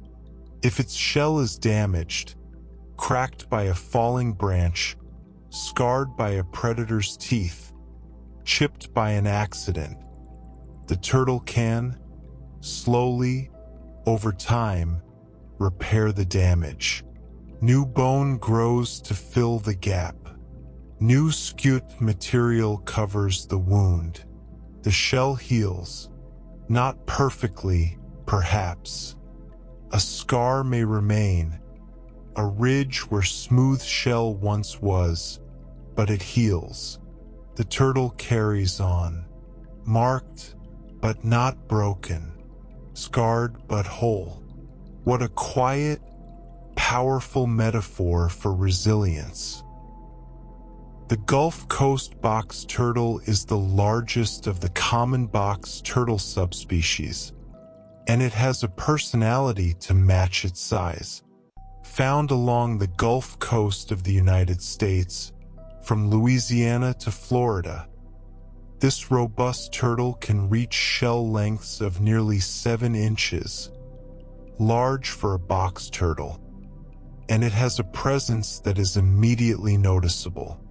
Its shell is dark, deep brown or black, with edges that are often fluted, curving gently outward like the rim of a pottery bowl. These fluted edges give the Gulf Coast box turtle a distinctive silhouette, different from the smoother, rounder profiles of its inland cousins. The markings on its shell are variable. Some individuals have scattered yellow dots, like constellations against a night sky, while others display faint yellow stripes or irregular patches of lighter color. The head and limbs are often dark, sometimes with pale spots or streaks. It is a turtle that seems to wear its landscape on its shell, the dark, rich earth of the Gulf Coast, the scattered light of the forest canopy, the quiet, humid warmth of the subtropical lowlands where it makes its home. The Gulf Coast box turtle is not delicate. It is sturdy, resilient, and beautifully rough-hewn, like a stone shaped by wind and rain into something unexpectedly lovely. You are so deep in rest now, so beautifully, profoundly relaxed. I wonder if you can even feel the boundaries of your body anymore, or whether you've begun to dissolve into the warmth around you, merging with the softness of your pillow, the weight of your blanket, the quiet darkness of the room. That dissolving feeling is a sign that sleep is very, very near. Don't resist it. Don't try to hold on to wakefulness. Let it go the way a turtle lets go of the riverbank and drifts into the current. Effortlessly, naturally, without a single thought. You are safe. You have always been safe. And wherever sleep takes you tonight, it will be somewhere gentle, somewhere warm, somewhere quiet. Promise. In the rivers and lakes of the southeastern United States, there lives a turtle with a secret hidden on its underside. The Florida red-bellied cooter, Pseudomys nelsoni, is a large, handsome freshwater turtle with a brown, dome-shaped shell and a body marked with yellow stripes that run along its neck and limbs. It basks on logs and rocks in the Florida sun, often in groups, stacking on top of one another in companionable piles. From above, it looks like many other freshwater turtles, dark-shelled, yellow-striped, unhurried. But turn a Florida red-bellied cooter over, and you'll discover its namesake feature, a plastron, an underside that is a striking, vivid red. In younger turtles, this red is bold and unmistakable, a splash of unexpected color beneath that modest brown shell. It is as if the turtle is carrying a hidden sunset on its belly, a secret blush, a private beauty visible only to those who look beneath the surface. As the turtle ages, the red gradually fades, mellowing to orange and then to a pale, washed-out coral, like a sunset slowly dimming into twilight. But in youth, that red is glorious, a hidden fire beneath a quiet shell. Not every beautiful thing needs to be displayed. Some beauty is carried quietly, out of sight, known only to those who take the time to look. The golden thread turtle Ocadia sinensis is a freshwater turtle of East Asia, and its name hints at the delicate beauty of its markings. Its shell is a warm, earthy brown, and when the turtle is young, 3 raised ridges, keels, run along the length of the carapace, giving it a textured, sculpted appearance. As the turtle matures, 2 of these keels gradually flatten and fade until only the central one remains. A single, subtle ridge running down the middle of the shell like a quiet spine. But it is the turtle's head and neck that give it its common name. Fine, dark stripes run along the neck and throat, thin, precise lines against pale skin, threading their way from the head down to the shoulders like lines drawn with a calligrapher's brush. These stripes are sometimes tinged with gold or pale yellow, catching the light as the turtle moves through the water. The golden thread turtle is not a large turtle.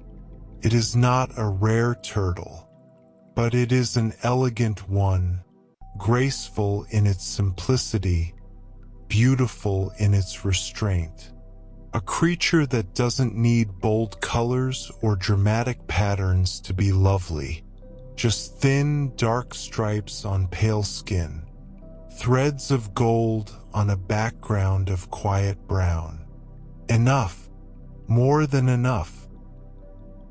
What gentle beauty we are finding tonight in the quiet details of these small, unhurried creatures.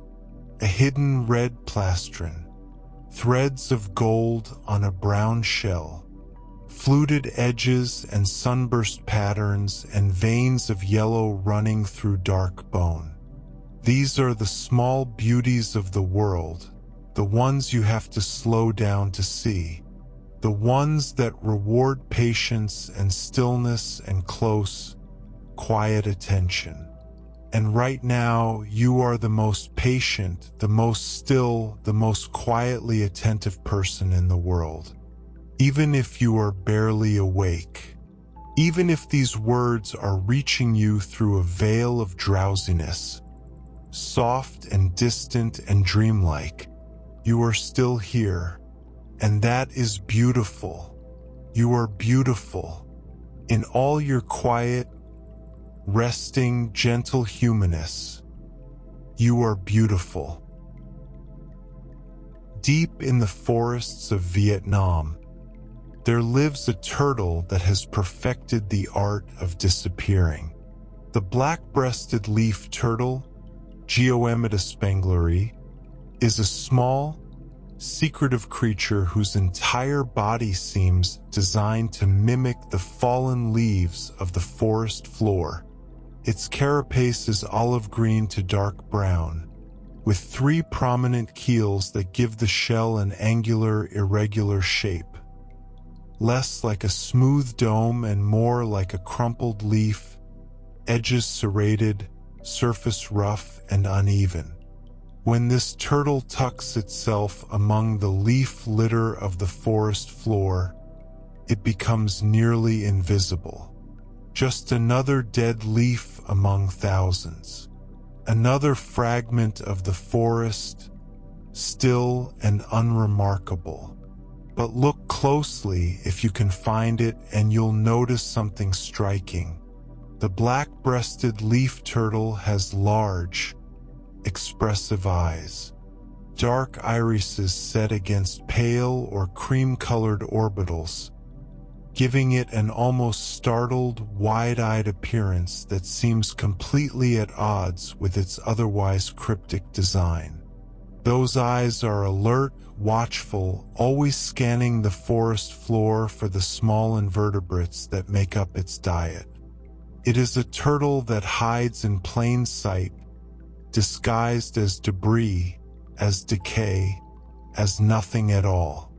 And yet, behind that disguise, those remarkable eyes are always watching, always aware.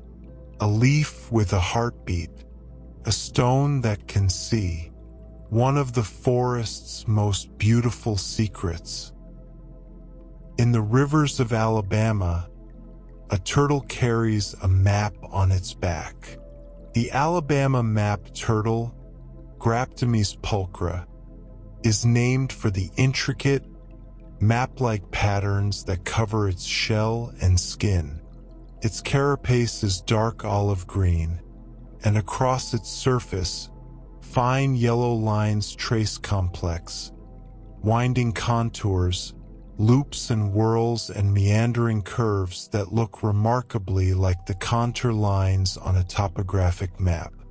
These lines follow the ridges and grooves of the shell's surface, creating a pattern that is both mathematically precise and organically beautiful. Down the center of the turtle's back, a dark stripe runs from the head to the tail, a bold, black line that anchors the swirling patterns around it. The skin of the head, neck, and limbs continues the theme, marked with yellow stripes and spots against dark olive or black. The Alabama map turtle is a creature of moving water. Rivers with moderate currents, rocky bottoms, and plenty of basking sites. And it wears the landscape on its body. The winding lines on its shell echo the winding rivers it calls home. The contours of its carapace mirror the contours of the land. It is as if the river itself drew a portrait of this turtle, and the turtle has been carrying it ever since. What a gallery we have wandered through together. 10 portraits of turtles, each one unique, each one carrying its own quiet beauty into the world. And you have been the most wonderful companion for this tour. So still, so attentive, so deeply, perfectly at rest. I want you to hold on to this feeling, this warmth, this calm, this sense of being surrounded by gentle, beautiful things. Because this is what rest is meant to feel like. This is what peace looks like when you stop chasing it and simply let it find you. And it has found you tonight. Completely, absolutely, without question. You are at peace, and you are exactly where you belong. We are almost at the end now. 10 more facts, 10 more turtles to meet, 10 more small, exquisite portraits to hang in the gallery of your mind before sleep takes you completely. Some of you may already be dreaming. So how wonderful, how well deserved. And if you're still here, still floating on these words, still half awake and half asleep in that warm, hazy, in-between place, then these last 10 facts are for you. A final gift, a closing lullaby. Let's finish this journey the way we started it. Slowly, gently, with all the time in the world. Close cousin to the Alabama map turtle, the black-knobbed map turtle, Graptomys nigrinota, adds its own distinctive flair to the map turtle design. Like its relatives, it has a dark olive or green shell traced with pale contour lines. But the black-knobbed map turtle has a feature that sets it apart immediately. Along the central keel of its carapace, the vertebral scuts rise into pronounced, pointed knobs, and the tips of these knobs are strikingly dark, black-tipped, like tiny mountain peaks capped with shadow. These protruding knobs give the turtle a more dramatic, rugged silhouette than its smoother-shelled cousins, and they are more prominent in younger turtles, gradually wearing down with age. The turtle's skin is gray, a soft, silvery gray, marked with fine, lighter lines, and its shell tends to be a darker green than many of its map turtle relatives, giving it a deeper, more somber palette. The black-knobbed map turtle is found in the rivers of Alabama and Mississippi, sharing its habitat with other map turtles but distinguishing itself through those remarkable knobs, dark-capped ridges rising from its back like a miniature mountain range. A small turtle wearing a landscape of peaks and valleys on its shell, carrying its own geography wherever it goes. Kegel's map turtle Graptomys caglii is a small, delicately marked turtle found in the Guadalupe and San Antonio river systems of Texas. It is named after Fred Kegel, a herpetologist who contributed greatly to our understanding of North American turtles. and the turtle that bears his name is worthy of the honor.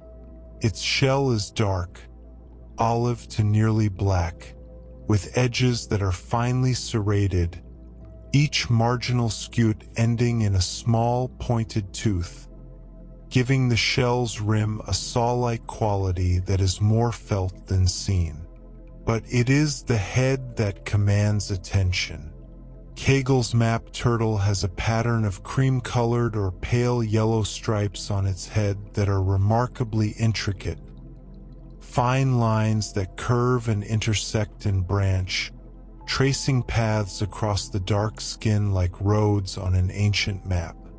These head stripes are more detailed, more elaborate than those of many other map turtles, and they give Kegel's map turtle a look of quiet sophistication. A small turtle in a Texas river, wearing the most intricate of crowns. Every line placed with precision, every curve deliberate, as if someone very long ago sat down with the thinnest of brushes and painted each stripe by hand, with infinite care and infinite patience. How softly the night is holding you now. How perfectly still you've become. These turtles, with their intricate lines and delicate patterns, are like the thoughts that drift through your mind just before sleep.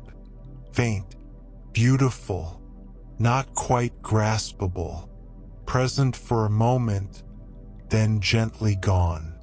And that is exactly how it should be. You don't need to hold on to them, don't need to trace their lines or memorize their patterns. Just let them exist briefly, beautifully, and then let them fade, like ripples on dark water, like the last light of a candle before it goes out. You are so close to sleep now, so wonderfully, perfectly close, and these last few facts will carry you the rest of the way, gently, softly, like a current carrying a leaf. The Ouachita map turtle, Graptomys ouachitensis, takes its name from the Ouachita River system, which winds through Arkansas and Louisiana in the south-central United States. It is a medium-sized map turtle, and like all members of its genus, it bears the characteristic map-like markings on its shell and skin. Its carapace is dark green, traced with pale lines, and a prominent keel runs along the spine. Sometimes smooth, sometimes slightly raised into blunt points, depending on the age and sex of the individual. But the Ouachita map turtle has a feature that makes it immediately recognizable among its relatives. Behind each eye, there is a large, light-colored patch, a spot of pale yellow or cream that stands out boldly against the dark skin of the head. These post-orbital patches are the turtle's signature, its mark of identity. While other map turtles have narrow stripes and fine lines, the Ouachita map turtle wears these broad, conspicuous patches like a pair of pale earrings, bright and unmistakable and visible from a distance. It is a small thing, a patch of light color behind an eye, but in the world of turtle identification, it is everything. The detail that names the species, the brushstroke that completes the portrait. Among all the map turtles, and there are many, one species holds a distinction that is both physical and geographical. The yellow-blotched map turtle, Graptomys flavimaculata, has the highest central keel of any map turtle species. The vertebral scuts along the midline of its shell rise into tall, pronounced peaks, a dramatic, saw-toothed ridge that gives the turtle a profile unlike any of its relatives. These peaked scuts are especially striking in younger turtles, where the keel can appear almost fin-like, a row of small, sharp crests running down the center of the back. But what makes the yellow-blotched map turtle truly special is its home. It is found in only one place on Earth, the Pascagoula River system of Mississippi. Nowhere else. This single river drainage, one of the least altered river systems in the southeastern United States, is the yellow-blotched map turtle's entire world. Every individual of this species lives in these waters. Every nest is dug along these banks. Every hatchling enters this river.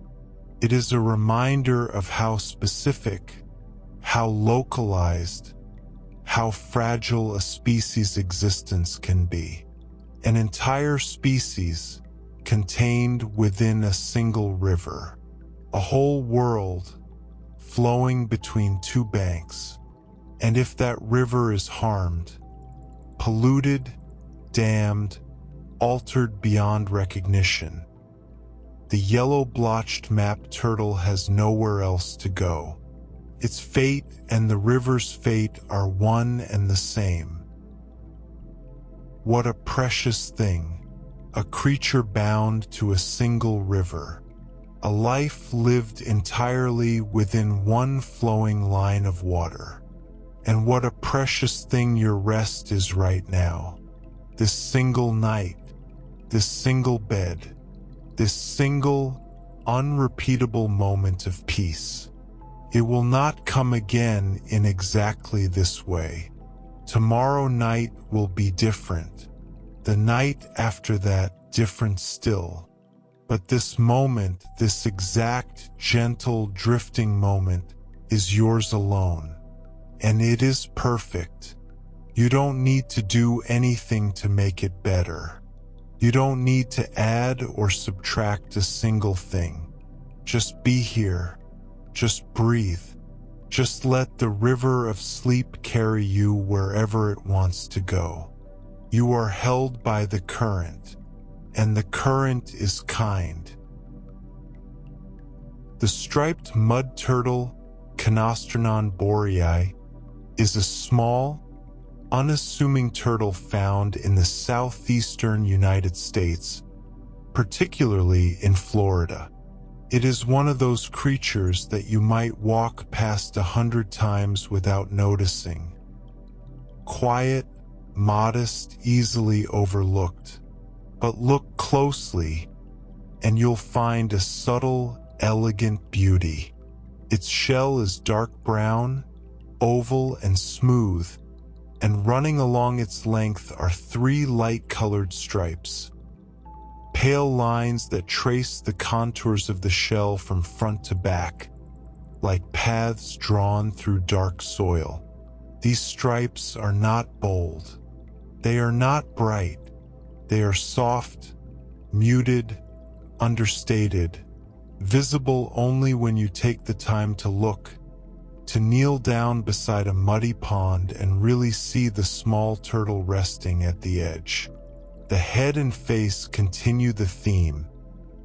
Yellowish stripes run along each side of the face, framing the eyes, giving the turtle a gentle, almost delicate expression. The striped mud turtle spends much of its life in shallow, warm, slow-moving water, marshy ponds, flooded ditches, the edges of swamps. It is a turtle of still places, of quiet margins, of the overlooked and the underappreciated. And in its modesty, in its willingness to be small and simple and easily missed, it is utterly, perfectly charming. The yellow mud turtle, Canostrenon flavescens, is a close relative of the striped mud turtle. but it favors drier, more open habitats. Found across the central and southwestern United States and into Mexico, the yellow mud turtle is at home in grasslands, prairies, and semi-arid scrublands, places where water is seasonal and unpredictable. Its shell is olive-colored, a soft, warm olive that blends with the dry grass and sandy soil of its environment. Its head is marked with yellow, pale spots or streaks that give the face a bright, alert appearance. And its plastron, the underside of the shell, is a muted yellow, complementing the olive above. But the yellow mud turtle's most notable behavior is its love of burrowing. When conditions become harsh, when the summer heat dries the ponds, or when winter sends temperatures plunging, the yellow mud turtle digs. It burrows into sandy or loose soil, sometimes going remarkably deep, and it waits. It estivates during dry spells and brumates during cold ones, spending much of the year buried and still, conserving energy, conserving moisture, trusting the earth to protect it. The yellow mud turtle is a creature of patient endurance. It digs in, it holds on, it waits for better times, and better times always come. You are so deep now, so perfectly, completely deep in rest. Your breathing is slow and rhythmic, like the tide. Your muscles have released every last trace of tension. Your mind has grown quiet, not empty, but quiet, like a forest after snowfall. Thoughts may still drift through, but they are soft and shapeless, like clouds seen from a great distance. You don't need to follow them. You don't need to name them. Just let them pass, like clouds, like water, like time itself. You are resting in the deepest, truest way a person can rest. And it is one of the most important things you will do today. More important than any task you completed. More important than any problem you solved. This rest, this surrender to stillness is how you heal, how you grow, how you prepare yourself for whatever tomorrow brings. And you are doing it beautifully. The razor-backed musk turtle, Sternothrus carinatus, is a small freshwater turtle of the south-central United States, and it has one of the most distinctive shell shapes of any North American turtle. Its carapace is not smoothly domed. Instead, the vertebral scuts, the plates running along the center of the back, are sharply angled, rising to high, narrow peaks that create a pronounced central ridge. This ridge is so sharp, so blade-like, that it gives the turtle its name, razor-backed. The edges of these peaked scuts are often lined in dark brown or black, creating thin, precise borders around each plate and giving the shell a graphic, almost geometric quality. The overall color of the shell is gray-olive, soft and muted, like river stone, and the contrast between this quiet background and the dark-edged, razor-sharp keel gives the turtle a look of understated intensity. The razor-backed musk turtle is small, rarely more than 5 or 6 inches long, and it spends most of its time in slow-moving rivers and streams with muddy or sandy bottoms. It is not a flashy turtle. It does not need to be. That single, sharp ridge running down its back is statement enough. a quiet declaration of identity, a blade of bone and keratin, carried with the same patience and dignity that every turtle brings to the world. In the rocky outcrops and kopjes of East Africa, there lives a tortoise that has taken the concept of the shell in an entirely unexpected direction. The pancake tortoise, Malacocursus tornieri, is, as its name suggests, flat, extraordinarily flat. While most tortoises have high, domed shells designed to resist the crushing jaws of predators, the pancake tortoise's shell is low and flexible, so flat that the tortoise looks as though it has been gently pressed between two warm palms. And this flatness is not a weakness. It is a superpower. The pancake tortoise lives among tumbled boulders and rocky crevices, and when threatened, it doesn't retreat into its shell the way a domed tortoise would. Instead, it runs, and yes, for a tortoise, it is remarkably fast, and wedges itself into a narrow crack between rocks. Once inside the crevice, the pancake tortoise uses another remarkable trick. It inflates its lungs, expanding its body slightly, pressing its flat shell firmly against the rock surfaces above and below. This makes it nearly impossible to extract. The turtle becomes a living wedge, locked into the stone, immovable. A predator reaching into the crevice finds nothing to grip, nothing to pull. The pancake tortoise has turned the rock itself into its fortress. It doesn't need a thick, heavy dome. It has the mountain, it has the stone, and it has the wisdom to use them. What an extraordinary reimagining of what it means to be a tortoise. What a beautiful, unexpected, pancake flat revolution.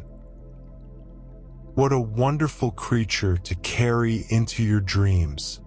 A flat tortoise that runs into rock crevices and inflates itself like a tiny, scaly balloon. There is humor in it, and tenderness, and a reminder that there is always more than one way to solve a problem, more than one shape a life can take, more than one way to be safe in this world. And you have found your way tonight, your own crevice of comfort, your own sheltered space, and you are wedged in beautifully, held by the softness around you, protected by the quiet darkness, inflated with slow, easy breaths that press you gently, firmly into the warmth of your bed. Stay here, for as long as you need. The rocks are holding you. The night is holding you. Everything is holding you. In the slow, dark, leaf-stained waters of the Amazon basin, there lives a turtle that looks like nothing else on Earth. The Matamata Keyless fimbriata is a side-necked turtle of South America, and it is, by any conventional standard, one of the strangest-looking creatures in the reptile world. Its shell is rough, ridged, and covered with algae, resembling a piece of bark or a waterlogged chunk of driftwood. But it is the head that truly defies belief. The Matamata's skull is broad and utterly flat, triangular like an arrowhead, and it is fringed with flaps and tabs of skin that hang from the jaw and neck like tattered curtains. The nose is elongated into a thin, tubular snout, a snorkel, that the turtle extends above the waterline to breathe without moving the rest of its body. and the mouth is enormous, wide enough to engulf a fish in a single explosive gulp. Because that is how the mata mata feeds. It doesn't chase its prey. It doesn't bite or tear. It simply sits, motionless, on the bottom of a dark, murky river, looking for all the world like a piece of debris.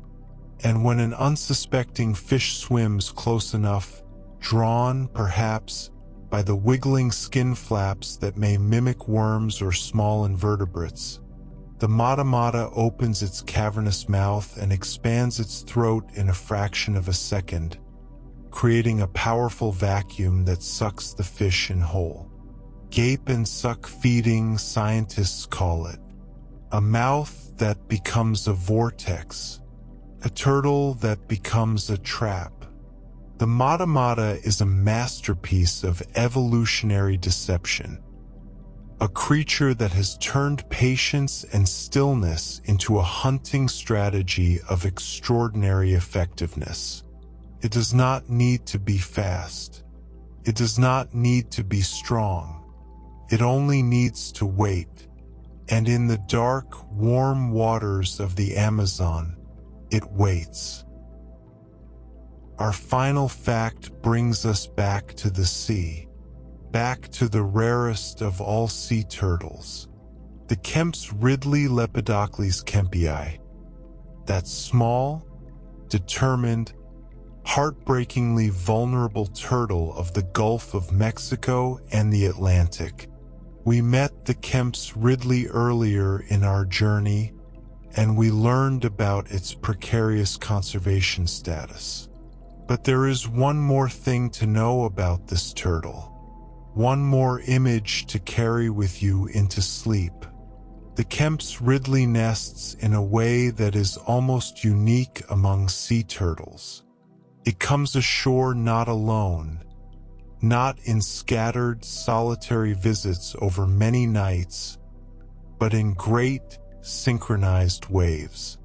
These mass nesting events are called arribadas, a Spanish word meaning arrivals, and they are one of the most extraordinary spectacles in the natural world. On certain beaches in Mexico, particularly at Rancho Nuevo in Tamaulipas, thousands of female Kemp's Ridleys emerge from the sea on the same day. The same day, as if by some shared, invisible signal, they haul themselves up the beach together, dig their nests side by side, lay their eggs in unison, and return to the sea in a great collective wave. The beach, for those few hours, is transformed. A carpet of moving shells, a chorus of flippers scraping sand, a communion of ancient purpose so profound that it leaves every witness speechless. How do they coordinate? What signal do they follow? Scientists believe it may involve a combination of wind patterns, lunar cycles, and hormonal cues, but the full answer remains a mystery, and perhaps that is fitting. Some things should remain mysterious. Some spectacles should defy complete explanation. Thousands of the rarest sea turtles on Earth, arriving together on a single beach, in a single day, driven by an instinct older than human memory. An arrival, an arribada, a homecoming repeated every year on the shores of the Gulf of Mexico, by creatures that have been doing this since long, long before anyone was there to watch. And with that, we have reached 100.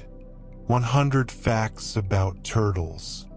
100 gentle truths, shared in the quiet dark, while the world outside slept and the stars moved slowly overhead. You have been the most extraordinary listener. From the very first fact to this, the very last, you have been here breathing, resting, drifting, learning. And I am so grateful, so deeply, quietly grateful for your company tonight. Let's gather our final learnings now, one last time, softly and gently, like picking wildflowers from a meadow at dusk. In this final segment, we walked through a gallery of turtles, each one unique, each one beautiful in its own way. We admired the green sea turtle's quiet, herbivorous grace and the loggerhead's powerful, broad-headed strength.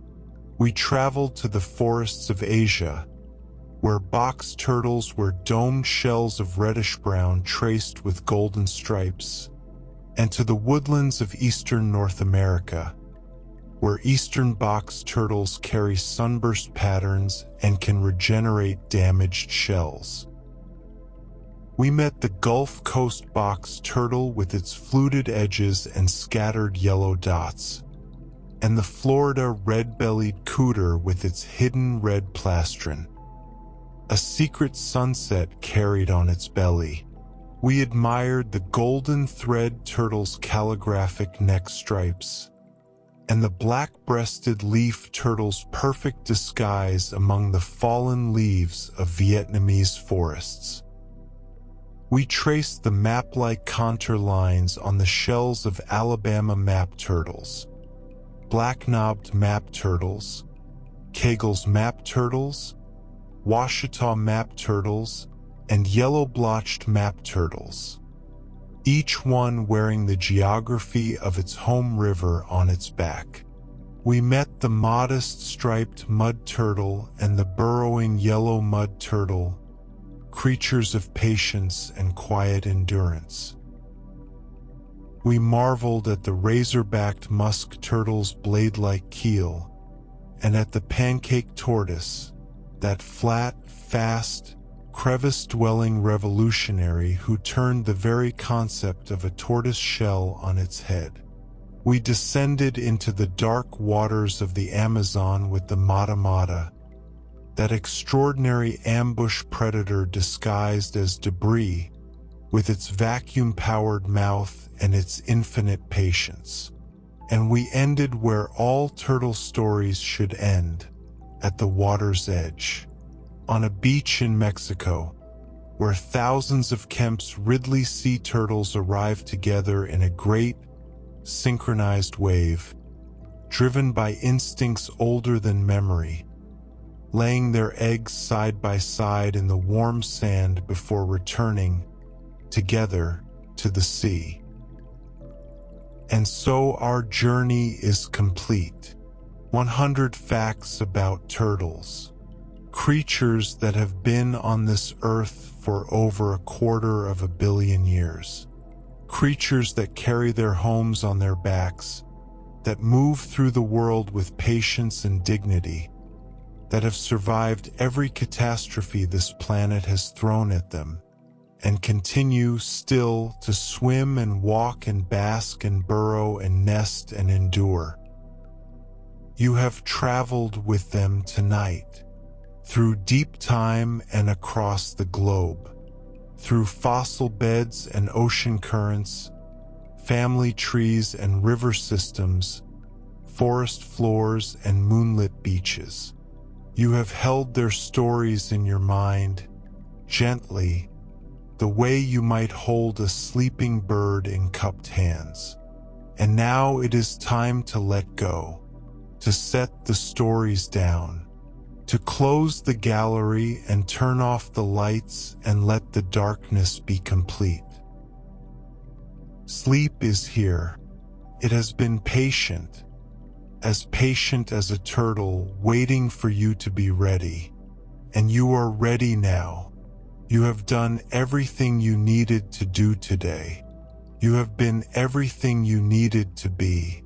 And now there is nothing left but rest. So close your eyes, if they aren't closed already. Feel the weight of your body held completely by the bed beneath you. Feel the warmth of your blankets surrounding you like a shell, and know that you are safe, that you are cared for, that somewhere out there right now a turtle is resting too, on the bottom of a still pond, in the cool mud beneath a forest floor, on the surface of a moonlit sea, and neither of you needs to be anywhere else. Thank you for being here. Thank you for caring about these ancient, patient, beautiful creatures. And thank you for taking such good care of yourself tonight. Rest now. The turtles will be here when you wake. They always are.